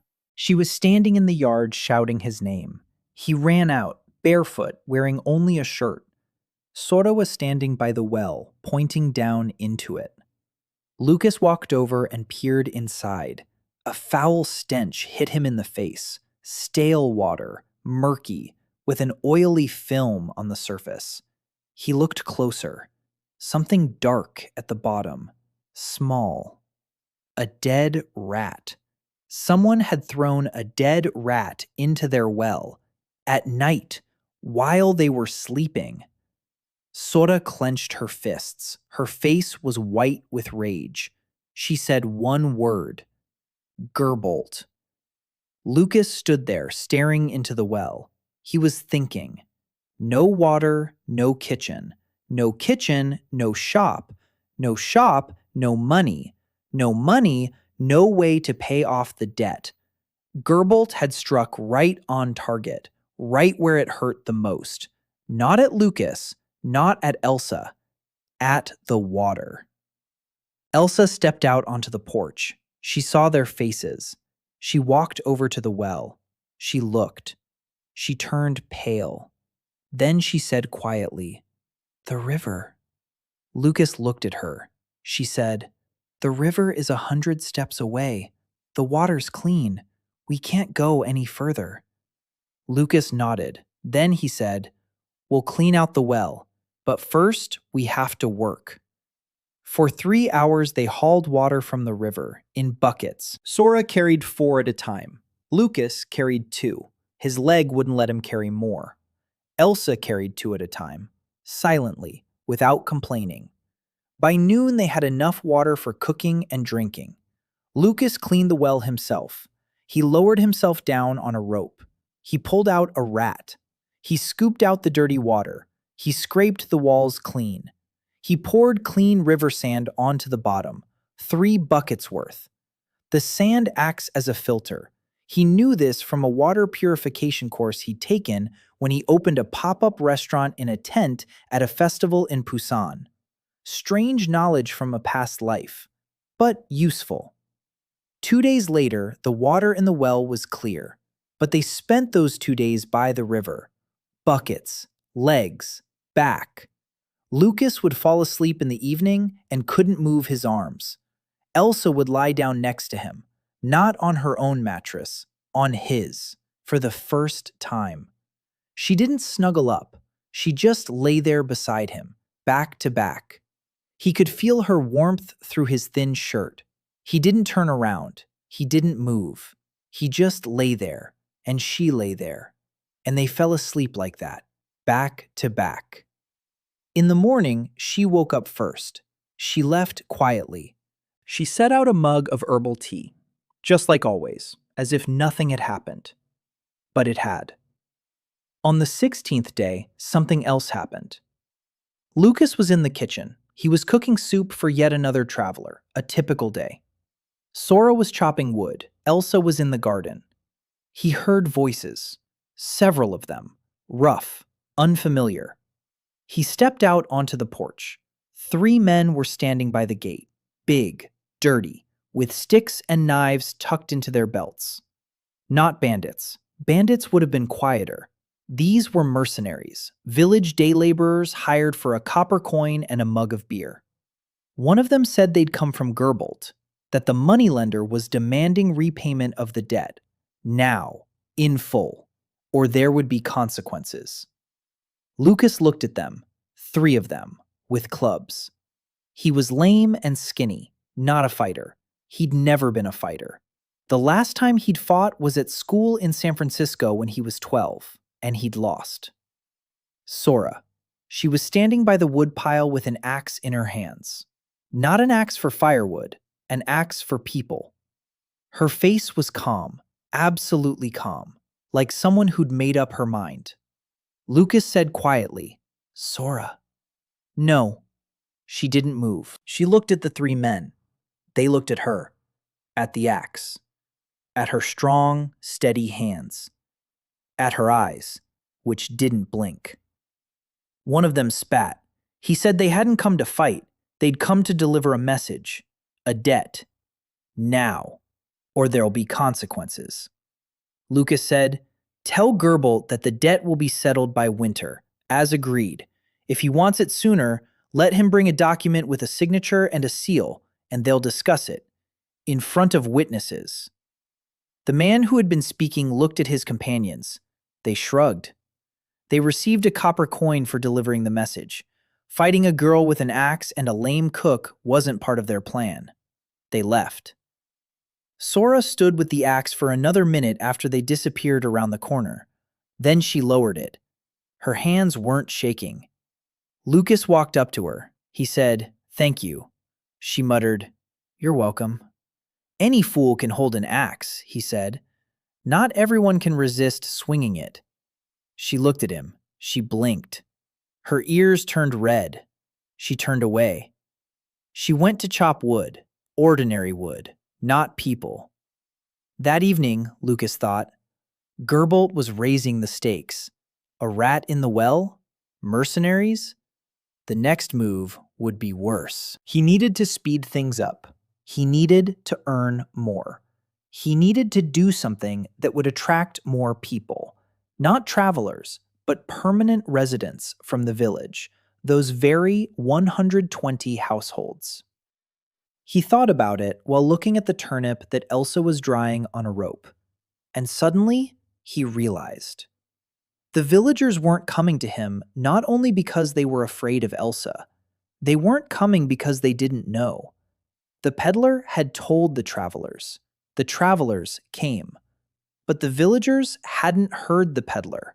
They only heard each other. He needed someone from the village, someone who would try his food and spread the word. Not Kim. Kim is silent and hides. Not Martha. Martha came once and never showed up again. He needed someone outspoken, someone people listened to, someone they respected, or at least feared. The village elder, Hilmar, a drunkard, a glutton, a coward.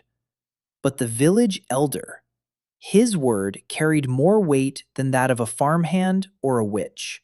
If Hilmar said that Lucas's food was delicious, the villagers would at least give it some thought. Lucas asked Elsa what the village head liked. She was surprised. Then she said, meat, fatty, lots of it, with beer. Lucas didn't have much meat. He didn't have any beer at all. But he had Caleb. He asked Caleb, I need a hare. Better yet, 2. Caleb nodded. The next evening, he brought 2 hares. Lucas worked all night. He butchered them. He marinated the meat in apple cider vinegar, which by then had matured in a jug. 2 weeks of fermentation. The vinegar was tart, fragrant, and full of life. He poured the vinegar over the meat. He added garlic, a bay leaf, pepper. He left it overnight. In the morning, he took it out, dried it off, browned it in lard until it had a dark crust, removed it. Into the same pot, he added onions, turnips, mushrooms. He browned them, put the meat back in, poured in fish broth. He added applesauce, paprika, and salt. He put the lid on. 4 hours over low heat. It was a stew, a real stew. The meat, marinated in vinegar, was as tender as butter. The mushrooms added depth. The applesauce added a sweet and sour note. The paprika added color and a smoky flavor. Garlic and bay leaves tied it all together. Lucas tasted it and closed his eyes. In Seoul, at the Sabi restaurant, this dish would have earned a spot on the seasonal menu. Here in the village by the marsh, in a cast iron pot over coals, it was the best thing he'd ever cooked in this world. He scooped a serving into a pot, covered it, handed it to Sora. He said, take this to village head Hilmar. Tell him it's from Lucas Brandt. A treat, on the house. Sora looked at him as if he were a traitor. She said that Hilmar was a pig, that he drank and did nothing, that he let Gerbil do whatever he wanted, that he'd never once stood up for Elsa. Lucas said, I know. Take it. Sora took the pot. She left, angry. She came back an hour later, without the pot. She said Hilmar had taken it. He opened the lid. He sniffed it. His eyes went wide. He asked what it was. Sora said it was stew. He asked who it was from. She said from Lucas Brandt. Hilmar fell silent. Then he said, that Lucas who's married to a witch? Sora said, that's the one. Hilmar stood there for a moment. Then he took the pot and closed the door. Lucas nodded. He waited. The next morning, Hilmar came by himself. Huge, red-faced, with bags under his eyes and a nose like a potato. He stood by the gate, crumpling his hat in his hands. Lucas came out. Hilmar said, is there any more of that brown stuff with meat? Lucas looked at him. He suppressed a smile. He said, that's stew. Hilmar said, yeah, that one, stew. There's more. Lucas said, there is, but not for free. Hilmar reached into his pocket. He pulled out 3 copper coins. He placed them on the railing. Lucas brought a bowl. Hilmar sat down at the table under the awning. He ate, silently, sniffling, slurping, licking the spoon after every scoop. He finished eating, sat for a while, raised his head. He said, I'll be back tomorrow. And he left. Lucas stood there watching him go. 3 copper coins, small change. But it wasn't the money that mattered. What mattered was that the village headman of Home of the Grey Willow had just sat down at the table outside the witch's house, in broad daylight, in full view of anyone who might pass by. And he didn't care, because the stew tasted better than fear. Hilmar came every day, 3 days in a row, then 4, then 5. Each time, 3 copper coins. Each time a bowl of stew or soup or braised fish. Each time he ate noisily and greedily, with an expression of pure happiness on his red face. On the third day he brought his wife, a heavy-set woman with a soft voice and frightened eyes. She sat down at the table and looked at Elsa as if she were a snake. But she ate, and on the fourth day she came alone, without her husband. On the fifth day, 4 villagers were sitting under the awning. Hilmar and his wife, and 2 neighbors whom Hilmar's wife had brought along. Silent, wary, but hungry. They ate and glanced at Elsa. Elsa handed out the bowls without looking up. Her hands didn't shake, but her back was tense, as taut as a string. Lucas saw it. On the 6th day, there were 7 of them. On the 7th, 10. Not everyone paid with money. Some brought eggs. Some brought milk. One brought a chicken, alive. Lucas took the chicken and thought that this was the first live chicken in his life that he first had to kill and then cook. At the restaurant, the chickens arrived already dead, plucked, and butchered. Here, the chicken stared at him with its round eyes and clucked softly. He carried it behind the house. He stood there for a moment. He thought. Then he quickly and precisely snapped its neck. His body remembered how, even though Lucas Chen had never done this before. Lucas Brandt's body knew. He plucked it, he cut it up, and he cooked it. Chicken braised with garlic, horseradish, and applesauce. The first chicken dish in this world. The hearth rewarded him with a handful of dried rosemary. He stood there with the rosemary in his hands and thought of Leon. His internship. The head chef who used to say that rosemary is the soul of Provençal cuisine, and that if you can't taste the rosemary, you're not a chef. Lucas could taste it. 6 spices on the shelf: pepper, paprika, sea salt, cinnamon, bay leaf, rosemary. Wealth. True wealth. More than money. The money was growing too, slowly but surely. By the end of the 3rd week, they had 2 silver coins and 40 copper coins from regular customers, plus 3 silver coins from the caravans. That made a total of 5 silver and 40 copper. The debt was 6 silver coins, minus 1 paid off earlier, for a total of 5. 60 copper coins remained to pay off the debt, less than 1 silver coin. 1 good caravan, or 2 weeks of village meals. Lucas counted and couldn't believe it. A month. 1 month and the debt would be paid off. A month ahead of schedule. He told Elsa. She looked at the money, at the neat stacks of coins on the table, then at him, then back at the money. Then she sat down on the bench, and she cried.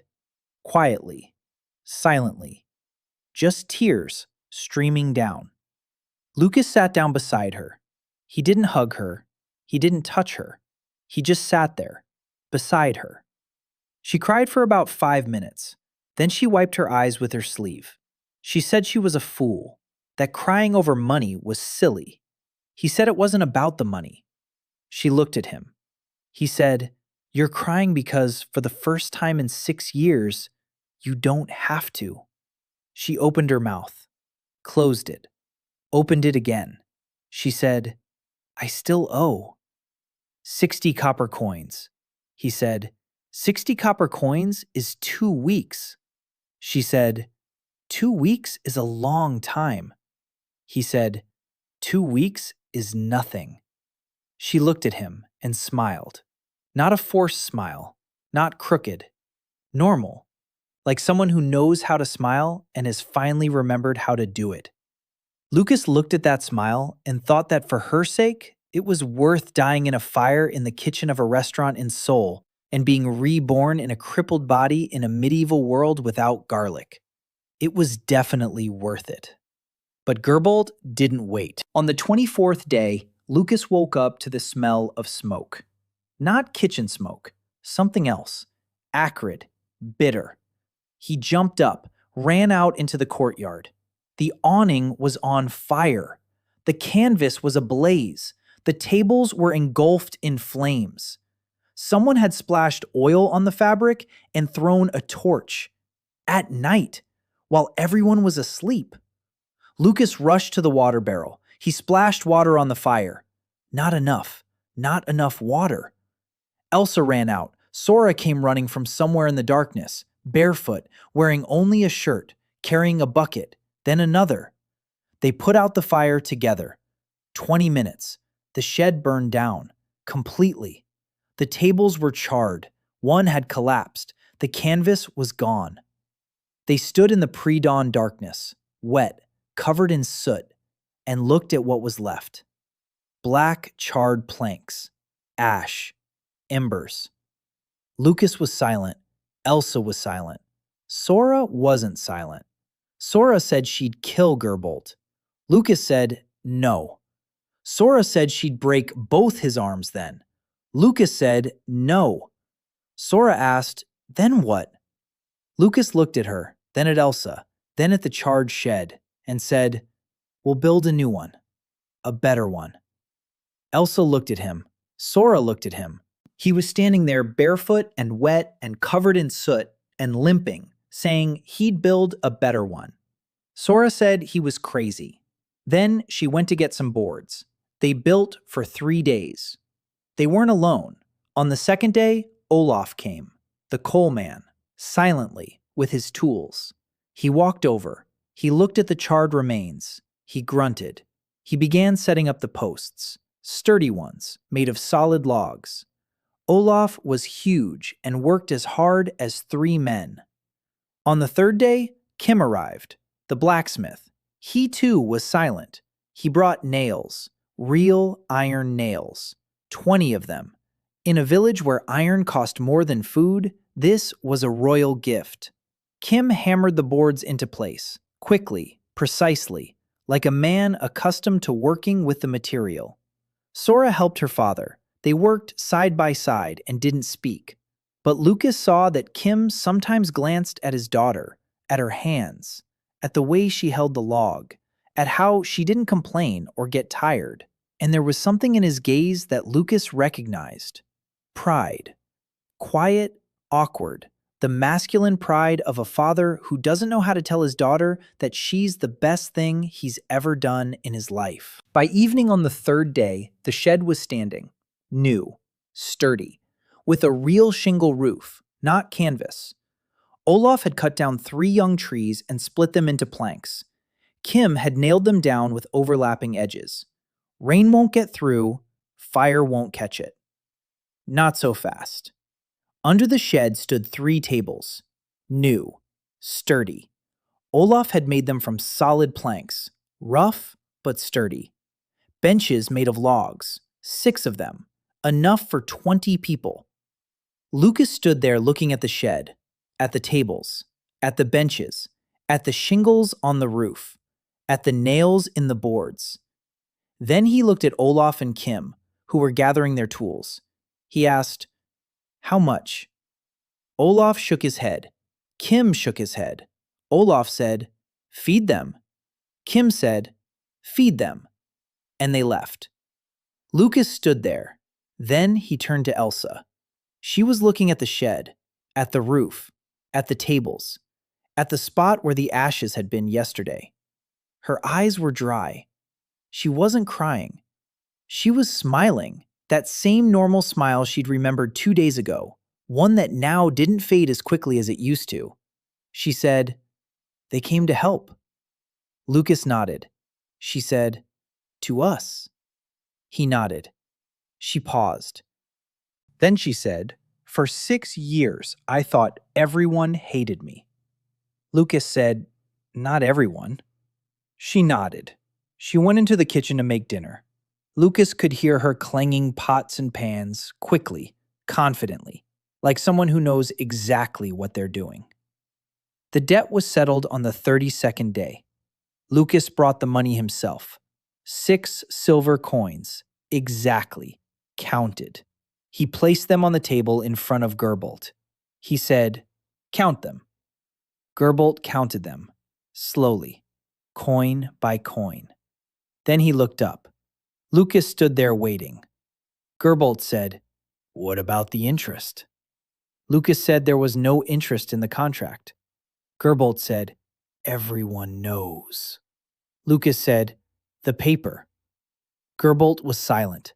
Then he scooped up the coins. He said the debt was settled. He said it as if the words were sour and stuck in his throat. Lucas asked for a receipt.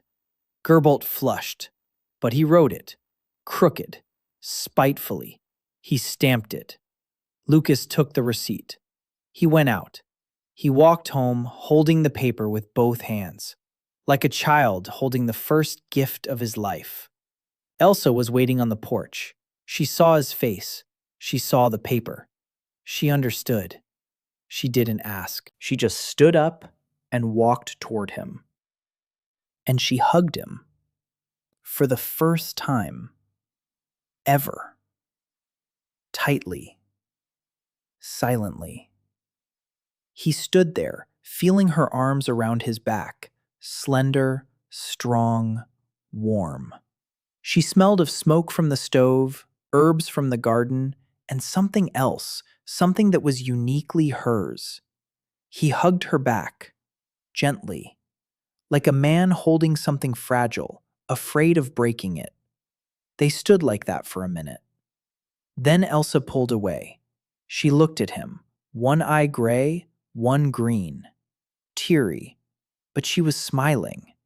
She said, "We're free." He nodded.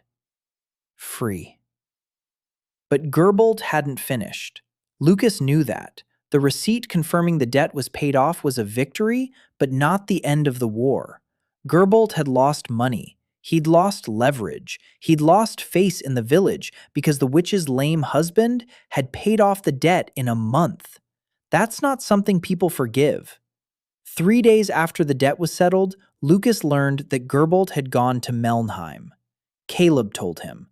Caleb knew everything that happened within a day's journey. The hunter had seen the tracks, Gerbold's horse, on the road to town. There and back in 2 days, Lucas thought. Melnheim. Why would a village moneylender go to town? A denunciation, a complaint, or worse, a smear campaign. Against Elsa, about a witch who feeds people strange food. And because of that food, they become obedient and go to her as if under a spell. Lucas knew how fear worked in small communities. A witch who brews potions. A witch who prepares food that makes people cry. To a superstitious person, it makes no difference, he told Elsa.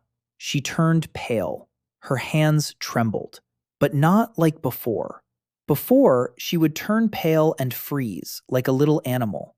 Now she turned pale and clenched her fists. She said she wouldn't let it happen, that she wouldn't leave the house, that enough was enough. Lucas looked at her clenched fists, at her straight back, at her eyes which held not fear, but anger. For the first time ever, he saw anger in her. And he thought that anger was progress too, because to feel anger, you have to believe you have something worth defending. He said, "No one is going anywhere. We'll cook every day, just like we used to. And if anyone comes with questions, we'll answer them with food." Elsa nodded.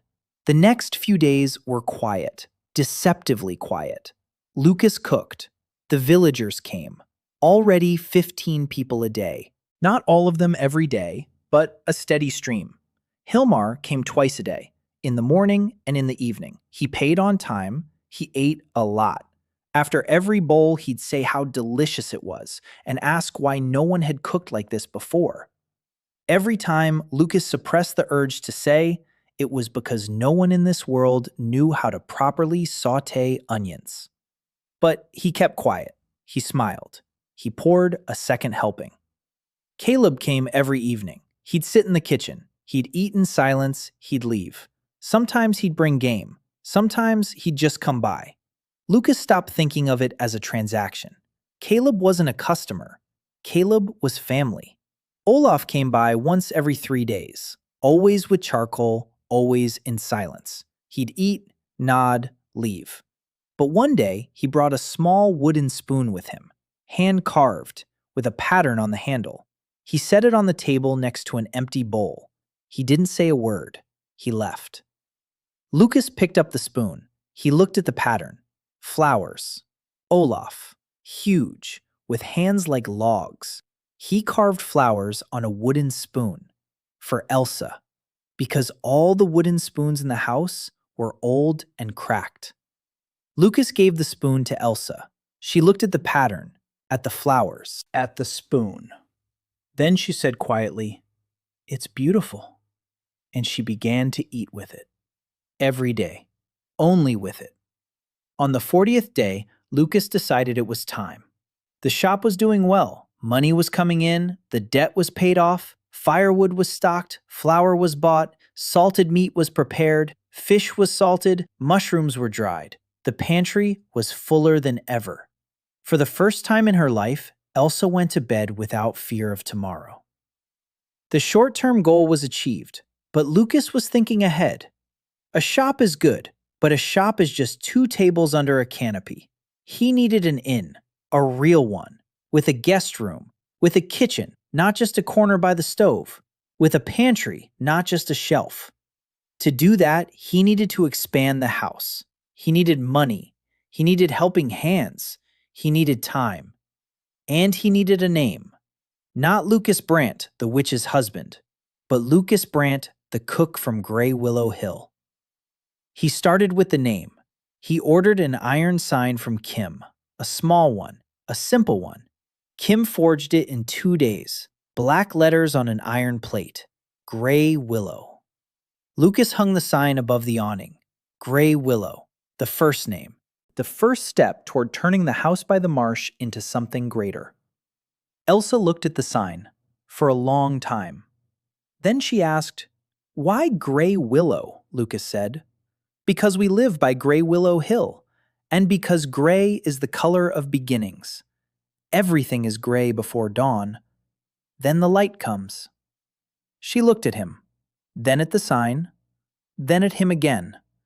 She said quietly, "I like it." That night she lay down next to him again, back to back, but closer than before, so close that he could feel her every breath.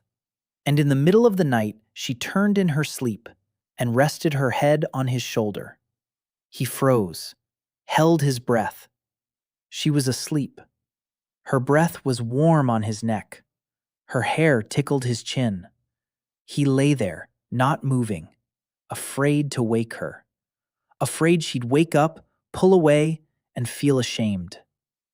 She woke up in the morning, early, before he did. He felt her freeze. He felt her realize where her head was. He felt her body tense. He lay there with his eyes closed, waiting. She lay there for a second, 2, 3. Then she quietly, carefully, slowly pulled her head away. She got up. She left. She set down the mug of broth. Lucas opened his eyes.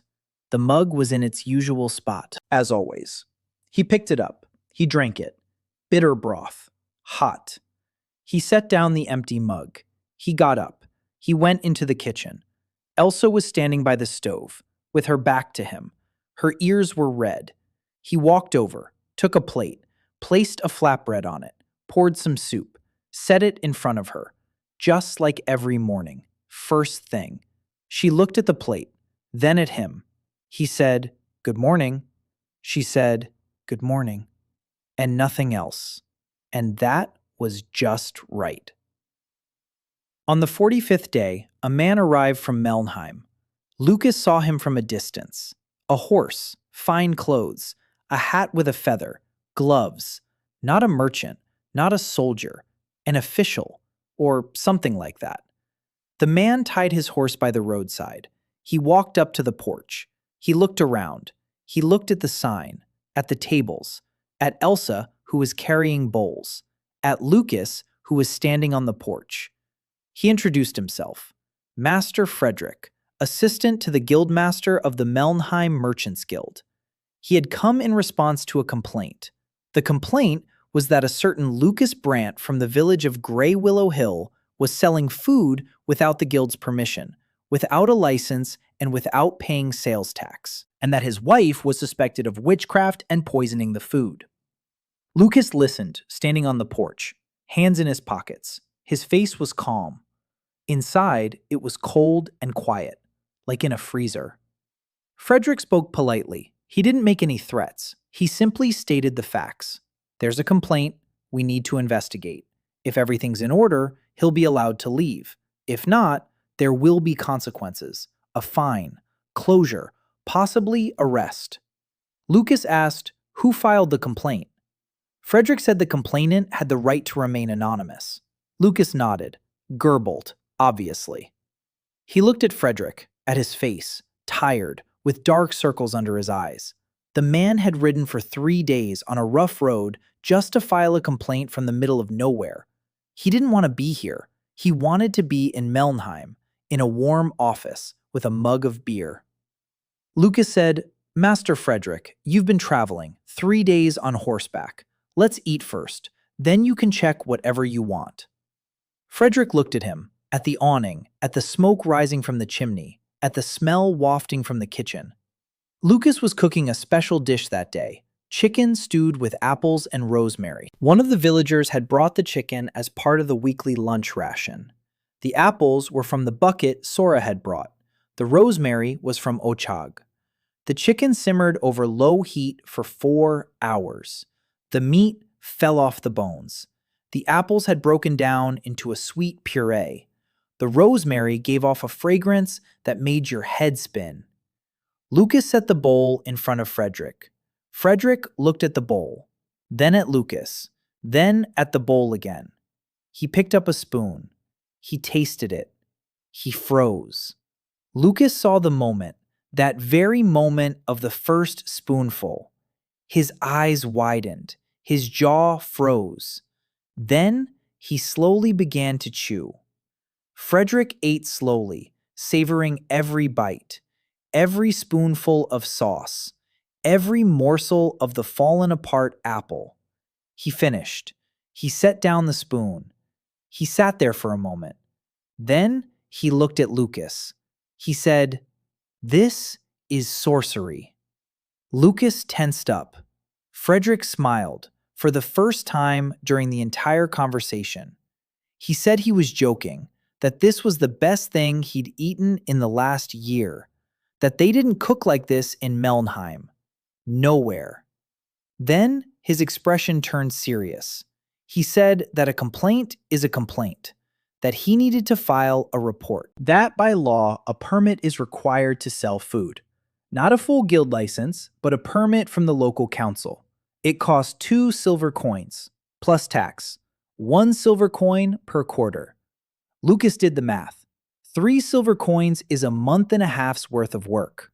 A lot. But not the end of the world. Frederick continued. He said that regarding witchcraft. He looked at Elsa, who was standing by the door, holding her breath.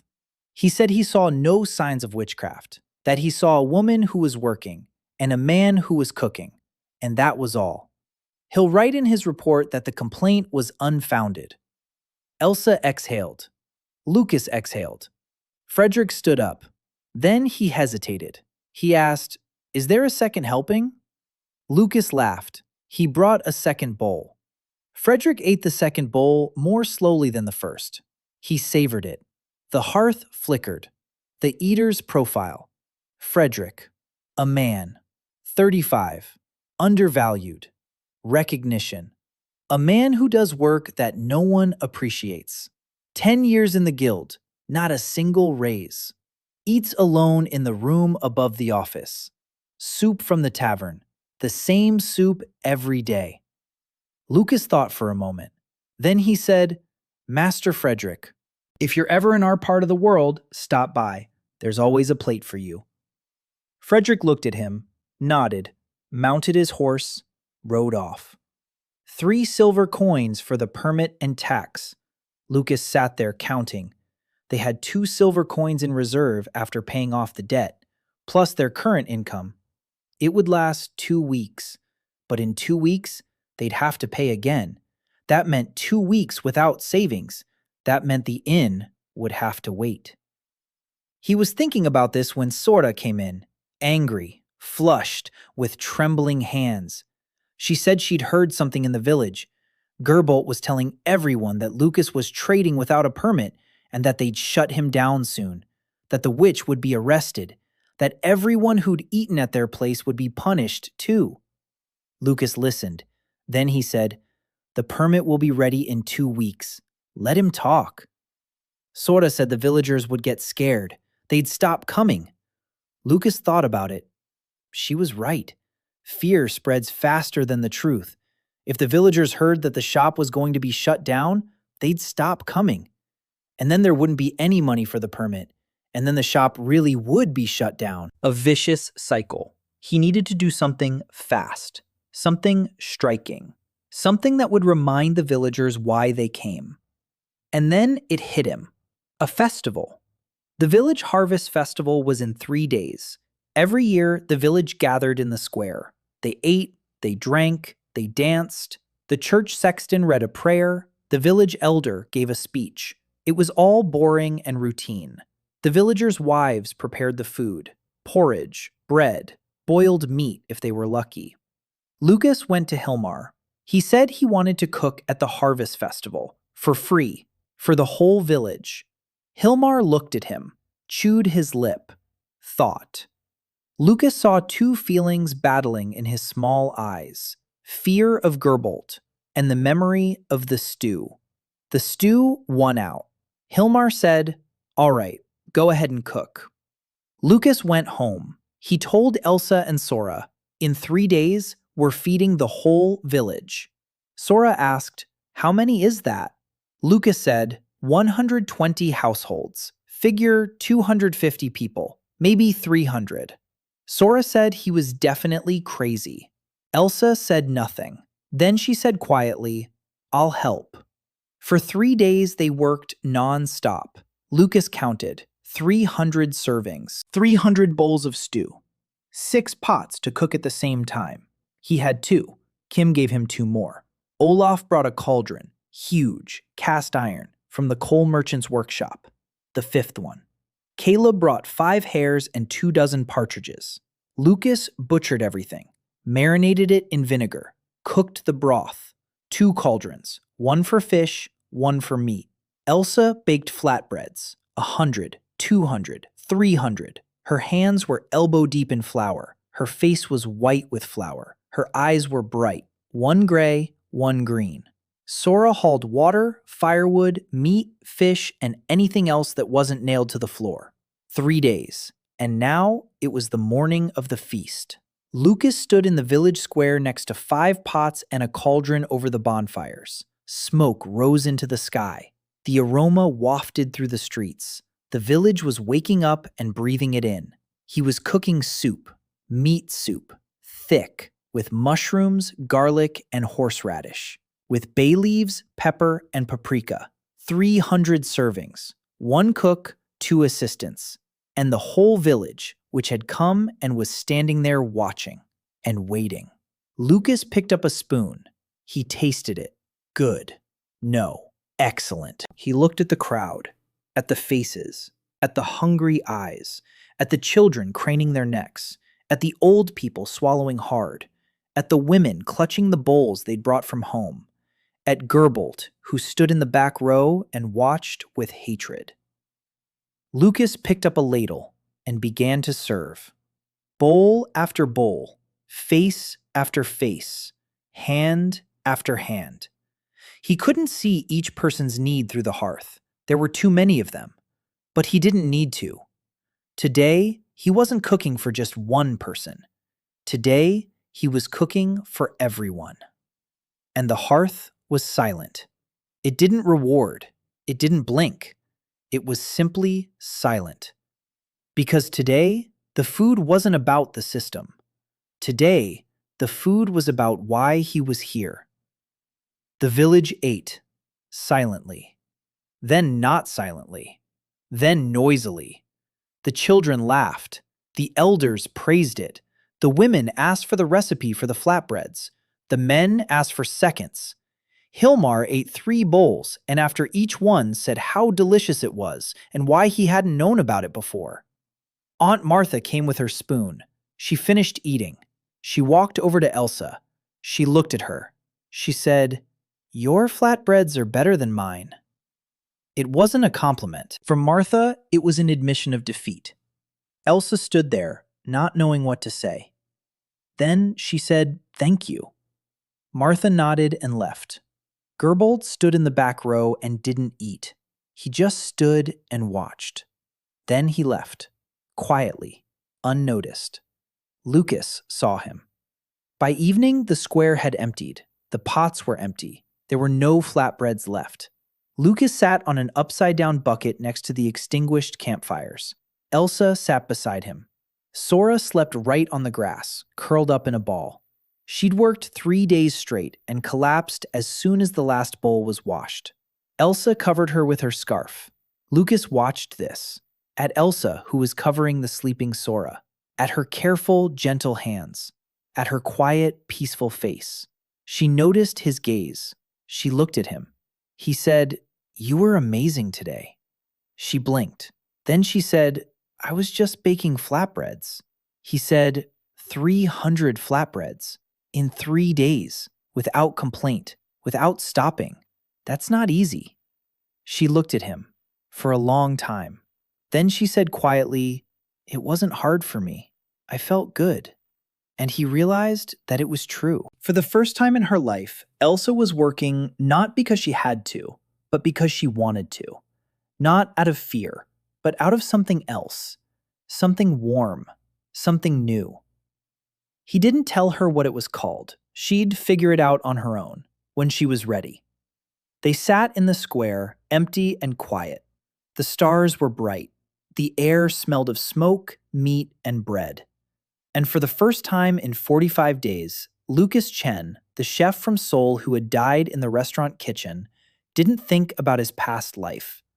He thought about tomorrow's recipe, about tomorrow's guest, about tomorrow morning when he'd wake up to find a mug of broth by his side, a quiet house, and a woman with mismatched eyes who no longer hides her smile. That would be enough. It would be enough for today. The day after the Harvest Festival, a woman approached the gate. Lucas didn't recognize her. She had dark skin. She was thin. Her long dark hair was braided into many thin plaits. She was wearing travel clothes, worn, dusty, and threadbare. A sack tied with a rope hung from her back. A bundle of dried herbs hung from her belt. She stood by the gate and looked at the sign. Gray Ivy. Then at the smoke coming from the chimney. Then at Lucas, who had stepped out onto the porch. She said she'd been walking for 3 days from Melnheim. That in town she'd heard about a shop by the marsh where they feed you until you cry. That she needed to eat, and that she had no money.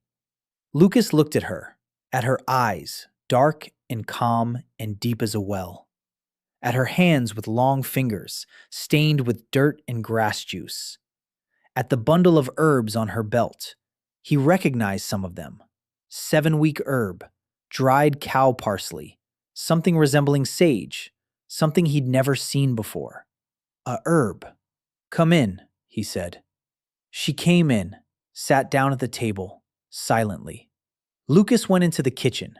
He thought, what to cook for someone who'd been walking for 3 days without food? Something hot, thick, filling, but not heavy. Heavy food is dangerous for a tired stomach. He made fish broth, light, strained. He added thinly sliced turnip greens, garlic, a pinch of salt. He cracked an egg into the hot broth, stirred it. It turned into a web of egg in the golden broth. Simple, delicate, for a weary body. He set the bowl in front of her. She looked at it, picked up a spoon, took a taste, and froze. Lucas saw her face change. Not tears, not a smile, something else. Recognition, as if she had tasted not soup, but a memory. She took a second spoonful, a third. She ate slowly, Her eyes closed. When she opened them, they were wet. She said quietly, "My mother used to make a broth like this. A long time ago. Somewhere else. With different herbs, but similar." The hearth flickered, the eater's reading. Yedin Khan, 26. Deprivation. 6 years without taste. 6 years of eating just to survive. Her family perished. Her village was burned down. The sole survivor. She eats so as not to die, not to live. Lucas stood there and felt it. The emptiness. Not hunger. Emptiness. 6 years of eating and feeling no taste. 6 years of chewing and swallowing without remembering why. He went back to the kitchen. He stood there. He thought. He had southern spices, the ones the hearth had given him bit by bit. Pepper, paprika. One of them might be familiar to a woman from the south. He looked at the shelf, at the packets. He unwrapped the paprika, sniffed it, closed his eyes, thought about her mother, about southern cuisine, about what people cook in warm regions where peppers, grapes, and aromatic herbs grow. A spicy fish stew. He took the fish, 4 gobies, and filleted them, cutting them into small pieces. He put oil in the pot, lard, onions, garlic, lots of garlic, grated horseradish for heat, paprika, pepper, 2 peppercorns crushed and ground, fish, water, salt. He simmered it for 20 minutes. He lifted the lid. The aroma hit his nose. Spicy, thick, red from the paprika, with smoke and heat and depth. He poured a bowl, carried it out, set it in front of Yedin. She looked at the soup, at the red broth, at the steam. She picked up a spoon, brought it to her face, inhaled, and her hands trembled. She said one word, quietly, almost in a whisper. "Mom." Then she took the spoon and ate every last bit, in silence, without looking up. When she finished, she set the bowl down. She sat there, a minute, 2, 3. Then she looked up at Lucas. Her eyes were dry, calm, but different from when she'd arrived. Alive. She said, "I want to stay, to work, for free, just so I can taste again." Lucas looked at Elsa. Elsa was looking at Yedin, at her braids, at her dark eyes, at her hands full of herbs. And on Elsa's face was the same expression Lucas had seen when she'd covered the sleeping Sora with a shawl. Elsa nodded. Lucas said, "Stay." Yeren stood up. She took off the bag, untied it, took out bundles of herbs, spread them out on the table. Lucas watched. The hearth flickered non-stop, card after card. Southern basil, wild oregano, mountain mint, turmeric root, coriander seeds, juniper berries. Lucas looked at the herbs, and his hands trembled. He swallowed. He asked in a calm voice, though inside he was screaming, "Where did you get these?" Yeren said she'd gathered them along the way, that she knew herbs, that her mother had been an herbalist, that the only thing she knew how to do was find and gather them. Lucas looked at Elsa. Elsa looked at the herbs, then at Yeren, then at the herbs again. Then she raised her hand and touched a sprig of basil, and the basil stirred slightly beneath her fingers. The leaves lifted, as if reaching toward her. Yeren saw it. Her eyes widened. She looked at Elsa, at her hand, at the leaves, then at Elsa. She said quietly, "You have a gift." Elsa pulled her hand away. She said no, that it was nothing like that she just understood the earth well. Yeren was silent. She looked at her with that calm, deep gaze. Then she said, "My mother used to say that too, that she just understood the earth." Silence. long, heavy.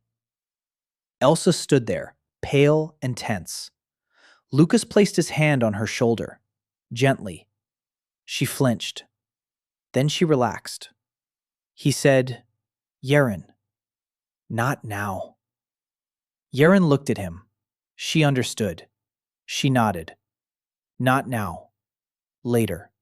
When Elsa is ready." That evening, Lucas and Yeren were sitting in the kitchen. Elsa was asleep. Sora had gone home. It was just the two of them. He asked where she was from. She said, "From the south, from the lands that used to be called the Vine Lands." He asked, "The Vine people?" She looked at him warily. Then she nodded. He asked what had happened to her village. She was silent for a long time. Then she said, "A massacre, 6 years ago, in the winter. People came. They burned it down. They killed everyone. She survived because she was in the forest, gathering roots. She returned, but the village was gone." Lucas listened. 6 years ago, in the winter. That very strange winter, when Elsa's parents died in Grey Willow Hill and the village blamed her for everything. A coincidence? Or not? He asked cautiously. Elsa's mother. She was from the south. Could she have been from the Vine people? Yeren looked at him. Then she said, "Her eyes. One gray, one green. That's a mark. Children of mixed marriages between vine bearers and northerners. She'd seen such children, a long time ago, as a child." Lucas nodded. So Elsa is a descendant of the Loza people. So her gift isn't a coincidence. So somewhere there are people who know about people like her. And so somewhere there are people who hunt people like her. He told Yedin, "Don't tell anyone about this." She nodded. She understood without needing an explanation. They sat in the kitchen in silence. Outside the window, it was autumn, cold, dark. A month and a half until winter. But the pantry was full of food. A fire burned in the stove. Spices sat on the shelf. And at the table sat a woman who knew herbs and knew how to find them. Lucas thought, a cook, an herbalist, a gardener who could hear the plants, a girl with a hammer, a hunter, a coal miner, a blacksmith. It was a team, a real team. Not a restaurant crew where everyone was out for themselves. A family. The hearth frame flickered quietly. No awards, no cards. It just flickered, as if it were nodding. Winter came early. On the 58th day, the first snow fell to the ground and didn't melt. The Grey Willow Hill turned white. The marsh behind the house was covered with a crust of ice. The river ran shallow, and the fish retreated to deeper waters. Lucas knew winter would be hard, but for the first time, this hardship felt different. Not hopeless, but manageable. The pantry was full. Flour, salted meat, dried fish, peas, dried mushrooms, apple cider vinegar, honey, bundles of herbs from Yedin, 7 kinds of spices on the shelf, pepper, paprika, sea salt, cinnamon, bay leaves, rosemary, and the hearth's latest and greatest reward for a spicy stew, a handful of dried ginger. The real thing, not krukva, but ginger.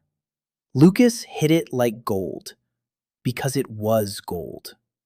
Firewood was stocked up. Olaf brought 4 cartloads, coal for the stove, warm animal hides for mattresses. Kim forged a new door latch. Caleb brought 3 sacks of dried venison.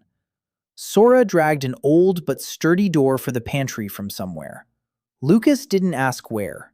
The shop was open every day, even in the snow. Villagers came, not 15 now, but 25, 30, sometimes 40. After the harvest festival, something broke in the villagers' fear of Elsa. It didn't disappear. It broke. A crack through which light shone. People came and ate and paid, and some even greeted Elsa. Not everyone. Burnt, the church sexton, came every third day. Not to eat, to stand by the fence and watch, silently, with pursed lips, holding a cross in his hands. Lucas saw him and each time brought out a bowl and set it on the railing. Burnt didn't take it. He stood there. He watched. He would leave. The bowl would grow cold on the railing. Lucas would take it back inside. The next day, he'd bring it out again. A ritual. Patient. Long. Lucas knew how to wait. On the 62nd day, a carriage arrived. A real carriage with horses and a coat of arms on the door. A woman stepped out of the carriage.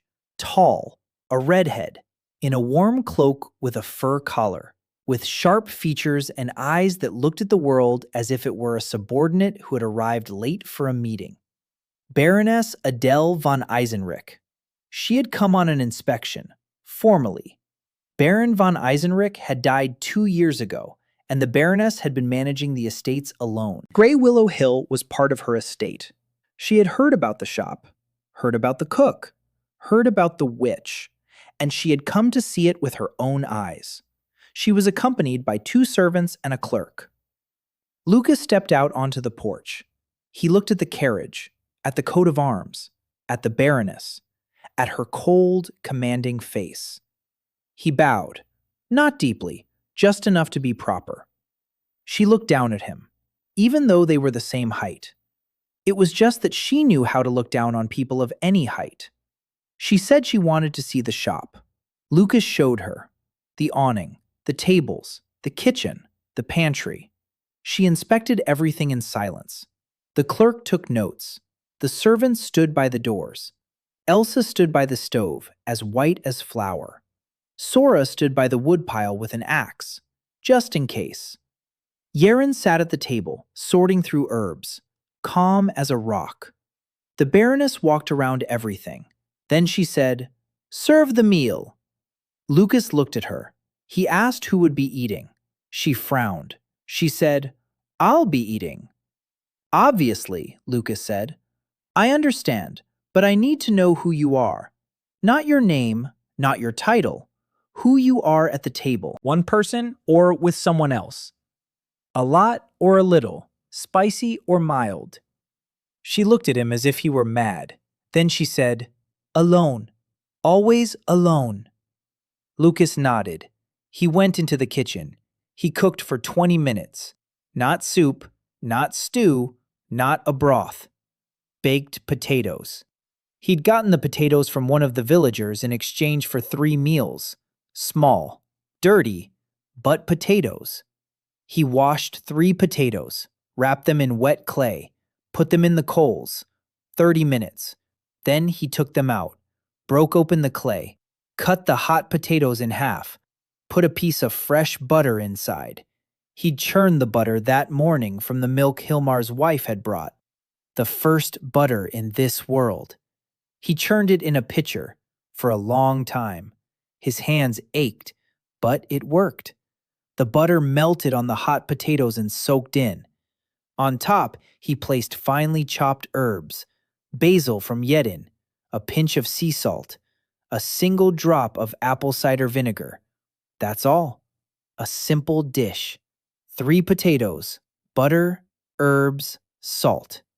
He set the plate in front of the Baroness, not on the table in the dining room, on the kitchen table, on the work surface, where he chopped vegetables, where he kneaded dough, where the pots and knives and bags of flour stood. The Baroness looked at the plate, then at the kitchen, then at Lucas.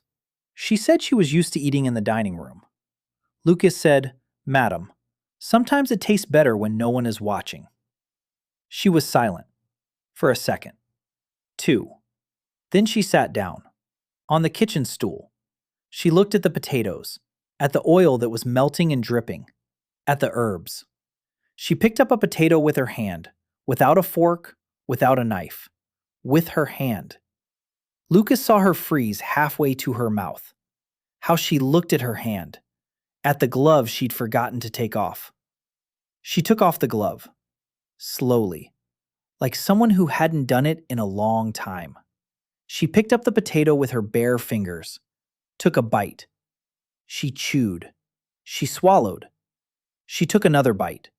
Oil dripped down her fingers. She didn't wipe it off. She ate, in silence. 3 potatoes, oil, salt, greens. A simple meal for a woman who had been eating alone for 2 years in a huge dining hall where every sound of a spoon echoed. The hearth flickered. The eaters reading. Adele von Eisenrich, 28. Shortage. 2 years of solitude. Tasteless food. A table for 20 at which she sits alone. Servants serve. They leave. Silence. Every lunch, every dinner, every day. The Baroness finished eating. She looked at her greasy fingers, then at Lucas. Her face changed. Not a smile. Her sharp features didn't allow for soft expressions. But something shifted, like ice on a river when the first spring sun touches it and it hasn't melted yet but is already different. She said, "I haven't eaten with my hands in a long time. 20 years, I suppose." "Since childhood," Lucas said. "It tastes better with your hands." She looked at him. For a second, it seemed as if she was going to get angry. Then she didn't. She said, "Yes, it tastes better." She stood up, wiped her hands, put on her gloves, became the Baroness again. Cold, authoritative, direct. She said that the inspection was complete, that the shop could operate, that the permit would be issued without a fee, by her personal order. Lucas bowed. She turned toward the door. She paused. Without turning around, she said, "I'll be back." Then she went out. She got into the carriage. She drove away. Lucas stood on the porch and watched as the carriage disappeared around the corner. The 3 silver coins for the permit that he had been planning to pay, they weren't needed. The Baroness had paid for him, with a potato and butter. Elsa approached. She stood beside him. She said quietly, "She'll be back." Lucas nodded. He knew. That evening, he was preparing dinner in the kitchen for his family, Elsa, Sora, Yedin. Caleb came later. Olaf stopped by for a serving and sat in the corner. 6 of them at the table. Crowded. Warm. Steam rising from the pots. Outside the window, the first snowstorm. The wind howled. Snow pelted the walls. But in the kitchen, it was quiet and warm, and it smelled of meat, garlic, and rosemary. Lucas served the stew to everyone. Elsa first, Sora second, Yedin third, Caleb fourth, Olaf fifth, himself last. He sat down. He picked up a mug of hot herbal tea that Yedin had brewed. He looked at Elsa. He said, "To the fact that we are here."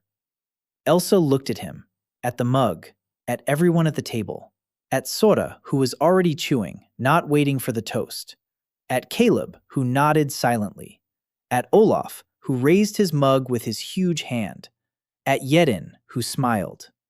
Elsa raised her mug. Her hand didn't tremble. She said quietly, "We are." And she drank. And she smiled. And that smile! Lucas looked at her and thought that this smile was worth more than all the spices on his shelf, more than all the money in his wallet, more than everything he knew, could do, and was capable of. This smile from a woman who had felt like an outsider her whole life, and for the first time ever, realized that she was part of the word we. Outside the window, a blizzard was howling. It was warm in the kitchen. Winter dragged on. Snow, blizzards, short gray days.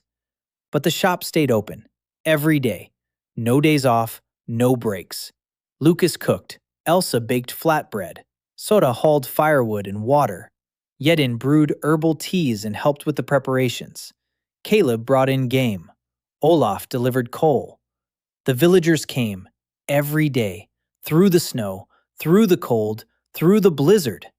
They made their way to the house by the marsh because the food there was hot and delicious, and because the kitchen was warm and smelled of garlic and rosemary. Herbold went quiet. After the harvest festival and after the Baroness's visit, he stopped coming and stopped making threats. But Lucas knew he hadn't given up.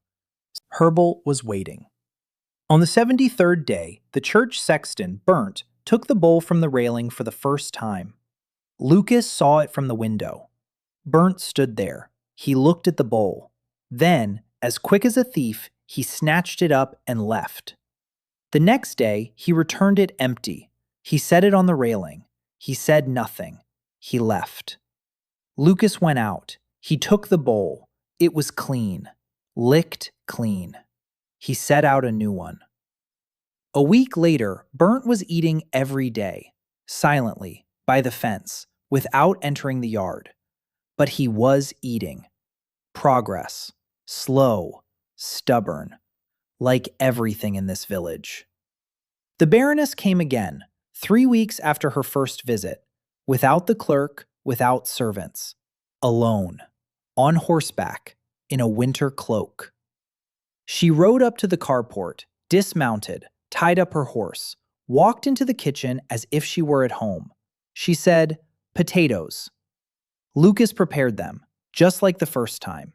Potatoes, butter, greens, salt. He set them on the work table. She sat down, took off her gloves, ate with her hands, in silence.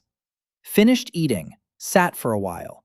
Then she began to speak, not about food, about the lands, about taxes, about how the peasants are fleeing eastward toward the sea, how the villages are emptying out, that Grey Willow Hill is one of the last places where people still live. Lucas listened. She spoke like someone who hadn't spoken to anyone in a long time. Not about business, but just like that. He asked why she was telling him this. She looked at him. She said, "Because you're the only one in these lands who's doing something new. Everyone else is clinging to the old ways. You're building. And because..." She fell silent. Then she said, "Because here you can eat with your hands and no one will look." Lucas nodded. He poured her some hot herbal tea. She drank it and stared into the fire. Then she said, "I can help. With the expansion, with the permits, with supplies from the city, if you want to turn the shop into something more." Lucas told her what he wanted. He said he was thinking about a guest house, rooms for guests, a real kitchen, a large pantry, a vegetable garden with herbs. She listened. She nodded. Then she said, "We'll start building in the spring. I'll send people and materials." Lucas asked, "Why do you want to do this?" She looked at him for a long time. Then she said, "Because my husband died, and I've been eating alone for 2 years, and the food has no taste. But here it does." It was honest, painful, and honest. Lucas said, "Then come whenever you want. No need to call ahead. There'll always be potatoes." She smiled, for the first time. Subtly, barely noticeably, but she smiled, and she left. Winter went on. Lucas cooked every day. New dishes, from whatever supplies he had. Braised cabbage with apples and smoked paprika. Hot pastries with mushrooms and garlic. Solyanka made with salted pork and pickled vegetables. Porridge with honey and cinnamon for the kids in the mornings. Each new dish earned him a reward from the hearth. A small one, a pinch, a handful. But he saved them up. By midwinter, he had 12 kinds of spices, a wealth no other cook in Melnheim possessed. On the 99th day, Lucas heard a song coming from the road. A woman's voice, clear, ringing, light. She was singing something without words, a melody, simple and beautiful. He stepped out onto the porch. A girl was walking down the road, young, slender, with a lute on her back and a sack slung over her shoulder. Her reddish hair peeked out from under a woolen scarf. She saw the sign. She saw smoke coming from the chimney. She stopped. She looked at Lucas. She smiled, widely. brightly, like someone for whom a smile is a weapon and a shield and everything in between. She said she sang for food, that she could sing anything: cheerful, sad, long, short.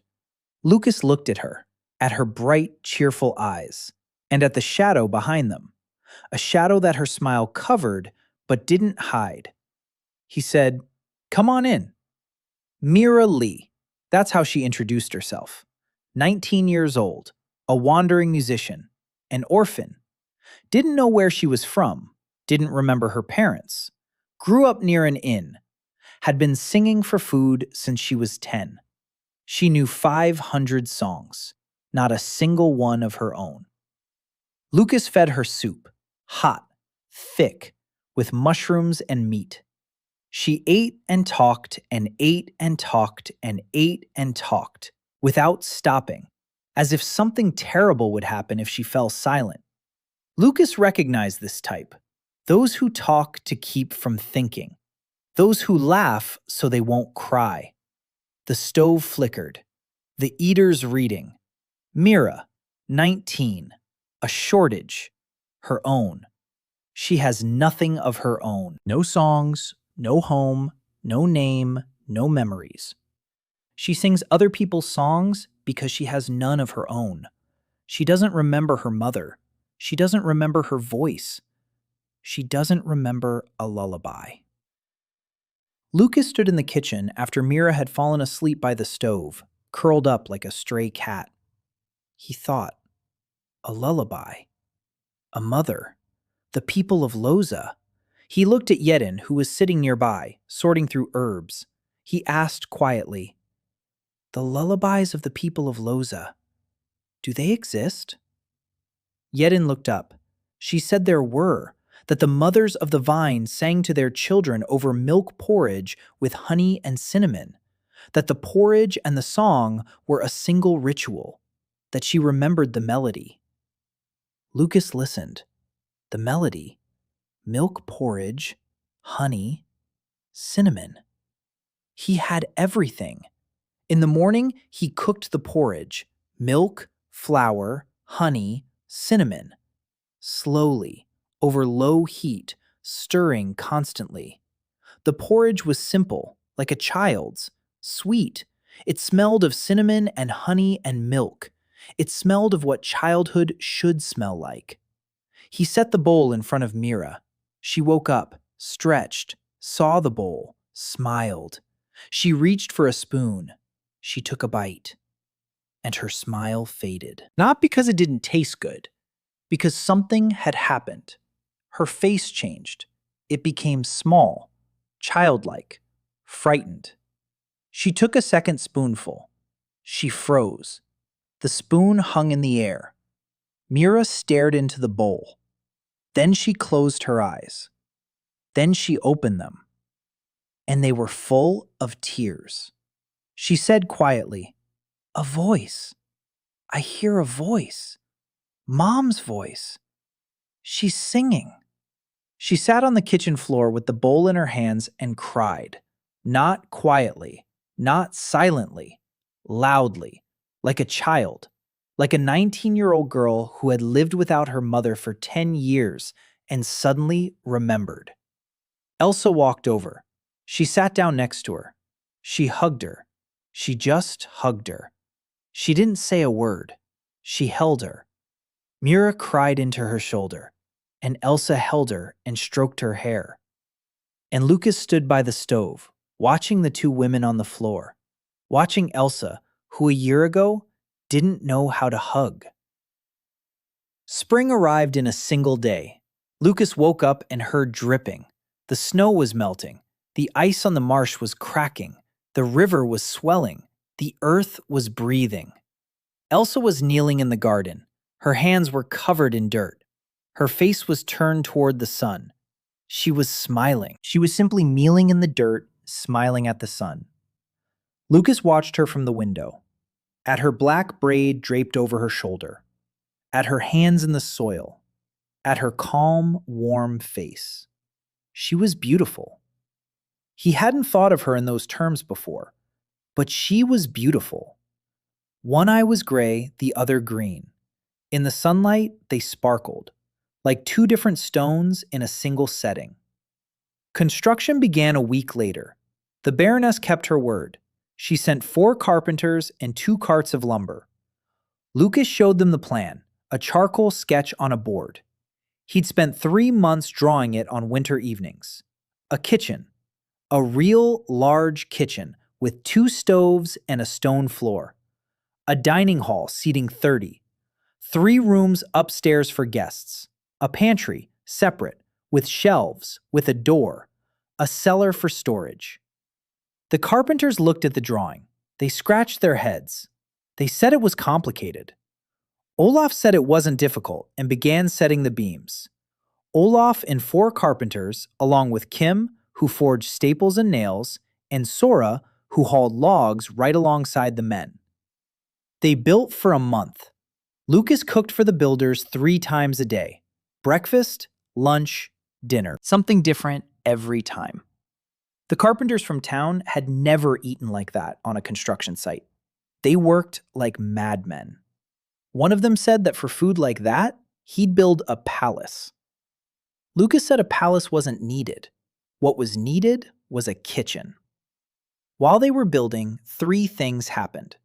First, Goebbels filed a complaint with the Melnheim Church Council. An accusation against Elsa. Witchcraft, bewitched food, and enchanted peasants. An investigator arrived. A fat monk with a red nose and sweaty hands. He questioned the villagers. The villagers remained silent, not out of fear of Elsa, out of fear of losing their business. Hilmar told the investigator that there was no witchcraft and that the food was simply delicious. Martha said the flatbread was good. Kim said he knew nothing about any witchcraft. Caleb said that if the investigator didn't leave, he would escort him to the road, personally. The investigator left. He wrote in his report that the complaint had not been substantiated. Goebbels received a reprimand for false accusation. That was the end of the first enemy. Not a dramatic one, not a heroic one. Quiet, on paper, but final. The second thing, Elsa learned the truth. Not from Lucas, from Yedin. They were sitting in the vegetable garden. Elsa was replanting garlic. Yedin was helping her. They talked about herbs, about the soil, about how to sense what a plant needs. And Yedin told her about the people of the vine, about the women who could hear the plants, about the gift passed down through the bloodline, about eyes of different colors. Elsa listened, silently. Then she stood up. She went inside. She closed the door. She didn't come out until evening. Lucas didn't come in. He waited. In the evening, she came out, pale, quiet, but not broken. She walked up to him, looked him in the eyes. She said, "You knew." He said, "Yes." She asked, "For a long time?" He said, "Almost from the beginning." She asked, "Why didn't you tell me?" He said, "Because you were supposed to hear it when you were ready." She stood there and looked at him for a long time.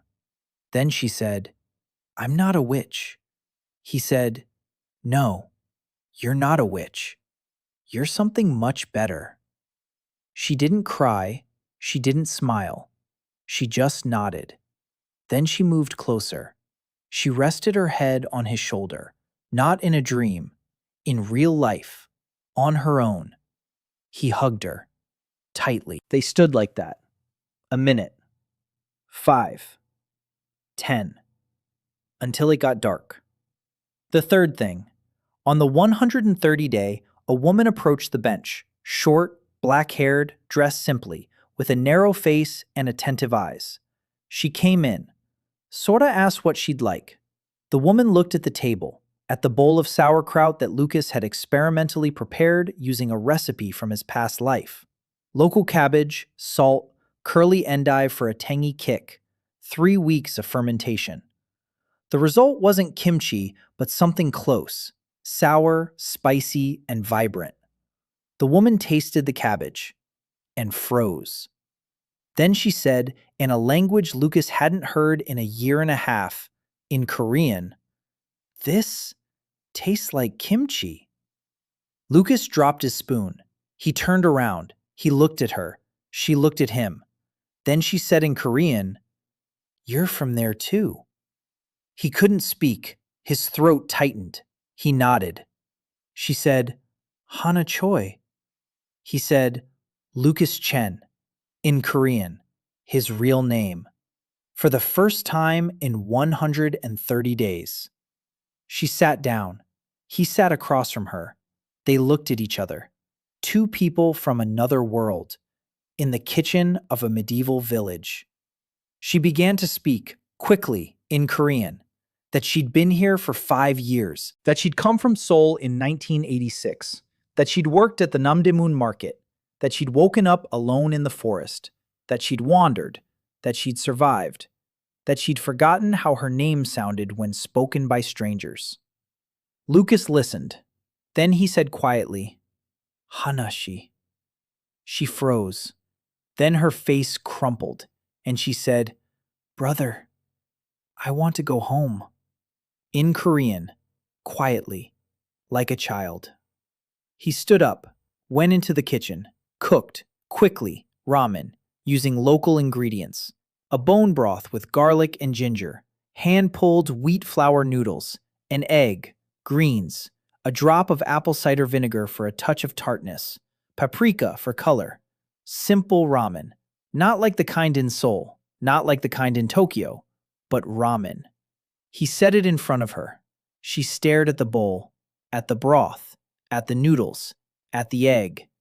She picked up a spoon, tasted the broth, closed her eyes. She ate and cried, and ate and cried. Lucas sat across from her, silent, because words weren't needed. The ramen spoke for him. Hot, spicy, authentic. Home in a bowl. The Grey Willow Guest House opened on the first day of summer. It had been 204 days since that morning when Lucas Chen woke up on a straw mattress in a body that wasn't his own. 2 stories, a stone foundation, wooden walls, a real roof, a large kitchen with 2 stoves, a dining room that seats 30, 3 rooms upstairs, a pantry with shelves reaching to the ceiling, a cellar, a vegetable garden behind the house, a big one, 20 beds, garlic, basil, mint, savory, curly endive, cabbage for sauerkraut, onions, real carrots, not the gray ones Adele brought back from the city market. The vegetable garden was alive, vibrant, green. Every plant in it grew better than anywhere else in the village. Because Elsa walked among the garden beds every morning and every evening. She touched the leaves. She listened. Now she knew what she was doing. She knew who she was. And the plants knew her. The whole village came to the opening. 120 households. People who had been spitting in Elsa Brandt's wake for 6 years. People who called her a witch. People who gave her house a wide berth. They came, all of them. Even the church sexton, burnt. He stood by the fence, with a bowl, his own bowl, eating, silently, but inside the yard. Not outside the fence, inside. Lucas had been cooking all day. Not alone, a team. Elsa baked flatbreads and bread, real sourdough bread that Yedin had cultivated from wild yeast, crispy, with a thick golden crust, with a soft, airy crumb. Bread that made Hilmar close his eyes at the first bite and say he'd died and gone to heaven. Sora worked for 3 people. She hauled, carried, chopped, washed, and cleaned. Her apron was covered in flour, soot, and grease, and she was happy. Lucas saw it.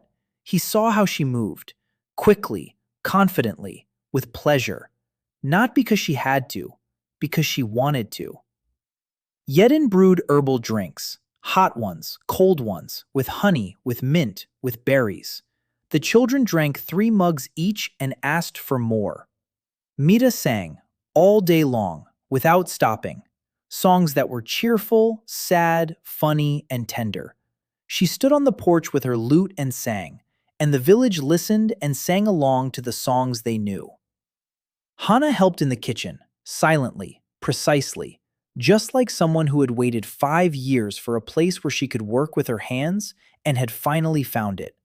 She chopped vegetables the way she'd learned at Namdaemun Market in 1986, quickly and evenly. Lucas watched her chop and nodded. A professional recognizes a professional. Adele arrived around noon, without a carriage, on horseback, alone, in a simple dress without fur or jewelry. She brought 3 sacks: salt, real white city salt; peppercorns, a whole little bag; a bundle of cinnamon. Lucas accepted the gifts. His hands were shaking. A little bag of peppercorns. A whole little bag. He looked at Adele. She stood there, gazing at the guest house. At the people. At Elsa, who was carrying a basket of bread. At Sora, who was laughing at something Caleb had said. At Yeren, who was giving the children a mint drink. At Mira, who was singing. Adele said, "It turned out well." Lucas said, "We're not done yet." She said, "I know, but it's good." In the evening, when the villagers had gone their separate ways and the courtyard was empty, Lucas stood in the kitchen, alone. Everyone had gone to bed, tired. It had been a long day. He stood there looking at his kitchen, at the 2 stoves, at the shelves lined with pots, at the cast iron skillets that Kim had forged especially for him, at the knives, real knives, 3 of them. Kim had spent 2 weeks making them based on the sketches Lucas had drawn. Not perfect, but sharp, and the right shape. A chef's knife, a vegetable knife, a paring knife. He picked up the chef's knife, twirled it in his hand. The balance wasn't bad. Not Japanese steel, but not bad. He put the knife back. He looked at the spice rack. 18 kinds. Collected 1 pinch at a time. 1 pea at a time. 1 leaf at a time. Over 7 months. The hearth flickered quietly. Lucas looked at the screen. Text. Hearth status. Burning. Dishes registered. 34. Diners read. 47. First fire. Complete. Second fire. Active. He closed the screen. He smiled. Then he turned off the light and went to bed. Elsa was waiting, not on a separate mattress, on their shared one, which had become shared sometime in the winter, and no one had discussed when or how. It was just that one night she lay down next to him and didn't leave in the morning, and he didn't ask her to, and it had been that way ever since. He lay down. She turned toward him, resting her head on his shoulder, just like that winter, but not in a dream, in real life. He hugged her. She said softly, "Lucas?" He said, "Yes." She said, "Thank you for coming." He was silent. Then he said, "Thank you for not letting me go." She pressed herself closer. Warm, light, strong. Her back was straight. She no longer tucked her head into her shoulders, no longer waited for a blow, no longer felt like a burden. They fell asleep. In the morning, Lucas woke up early. The mug of herbal tea stood nearby, just like every morning. 205 days, not a single day missed. He drank it, bitter, hot. He got up, went out onto the porch. Early morning, fog over the marsh. The sun was rising. The village was waking up. Smoke from the chimneys. The courtyard of the Grey Willow guest house. Clean, spacious, with a sign above the entrance, with a canopy that had weathered the winter, with a vegetable garden behind the house from which the scent of basil and mint wafted. He stood and looked at the Grey Willow Hill, at the village that a year ago had been a desolate wasteland. at the road along which the first guests from Melnheim had arrived yesterday. Two merchants who'd heard about the guest house and wanted to give it a try. They paid in silver for dinner and a room, and in the morning, they asked for breakfast. And they promised to spread the word in town. The road wasn't empty. It hadn't been empty since fall. People walked, they rode, they turned off the road, they stopped. Because halfway between nowhere and nowhere stood a house where the food was so good you wanted to come back. Behind her, a door creaked, Sora, with a bucket, silently. She walked past her way to the well. Lucas said, "Good morning." She grunted, "Morning." She went to fetch water. Her ears were red. A clinking sound came from the kitchen. Yedin was starting her day. Herbs, decoctions, preserves. Mira's voice drifted down from the room upstairs. She was singing, quietly, to herself. A morning song, her own. Not someone else's, her own.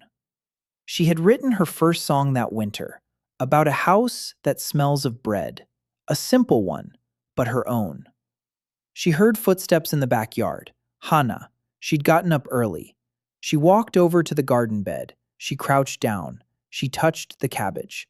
She looked at Lucas over the fence. She said something in Korean. "Soon it'll be time to ferment a new batch." He nodded. He replied in Korean. "All right." Elsa stepped out onto the porch. She stood nearby. Not too close, just nearby.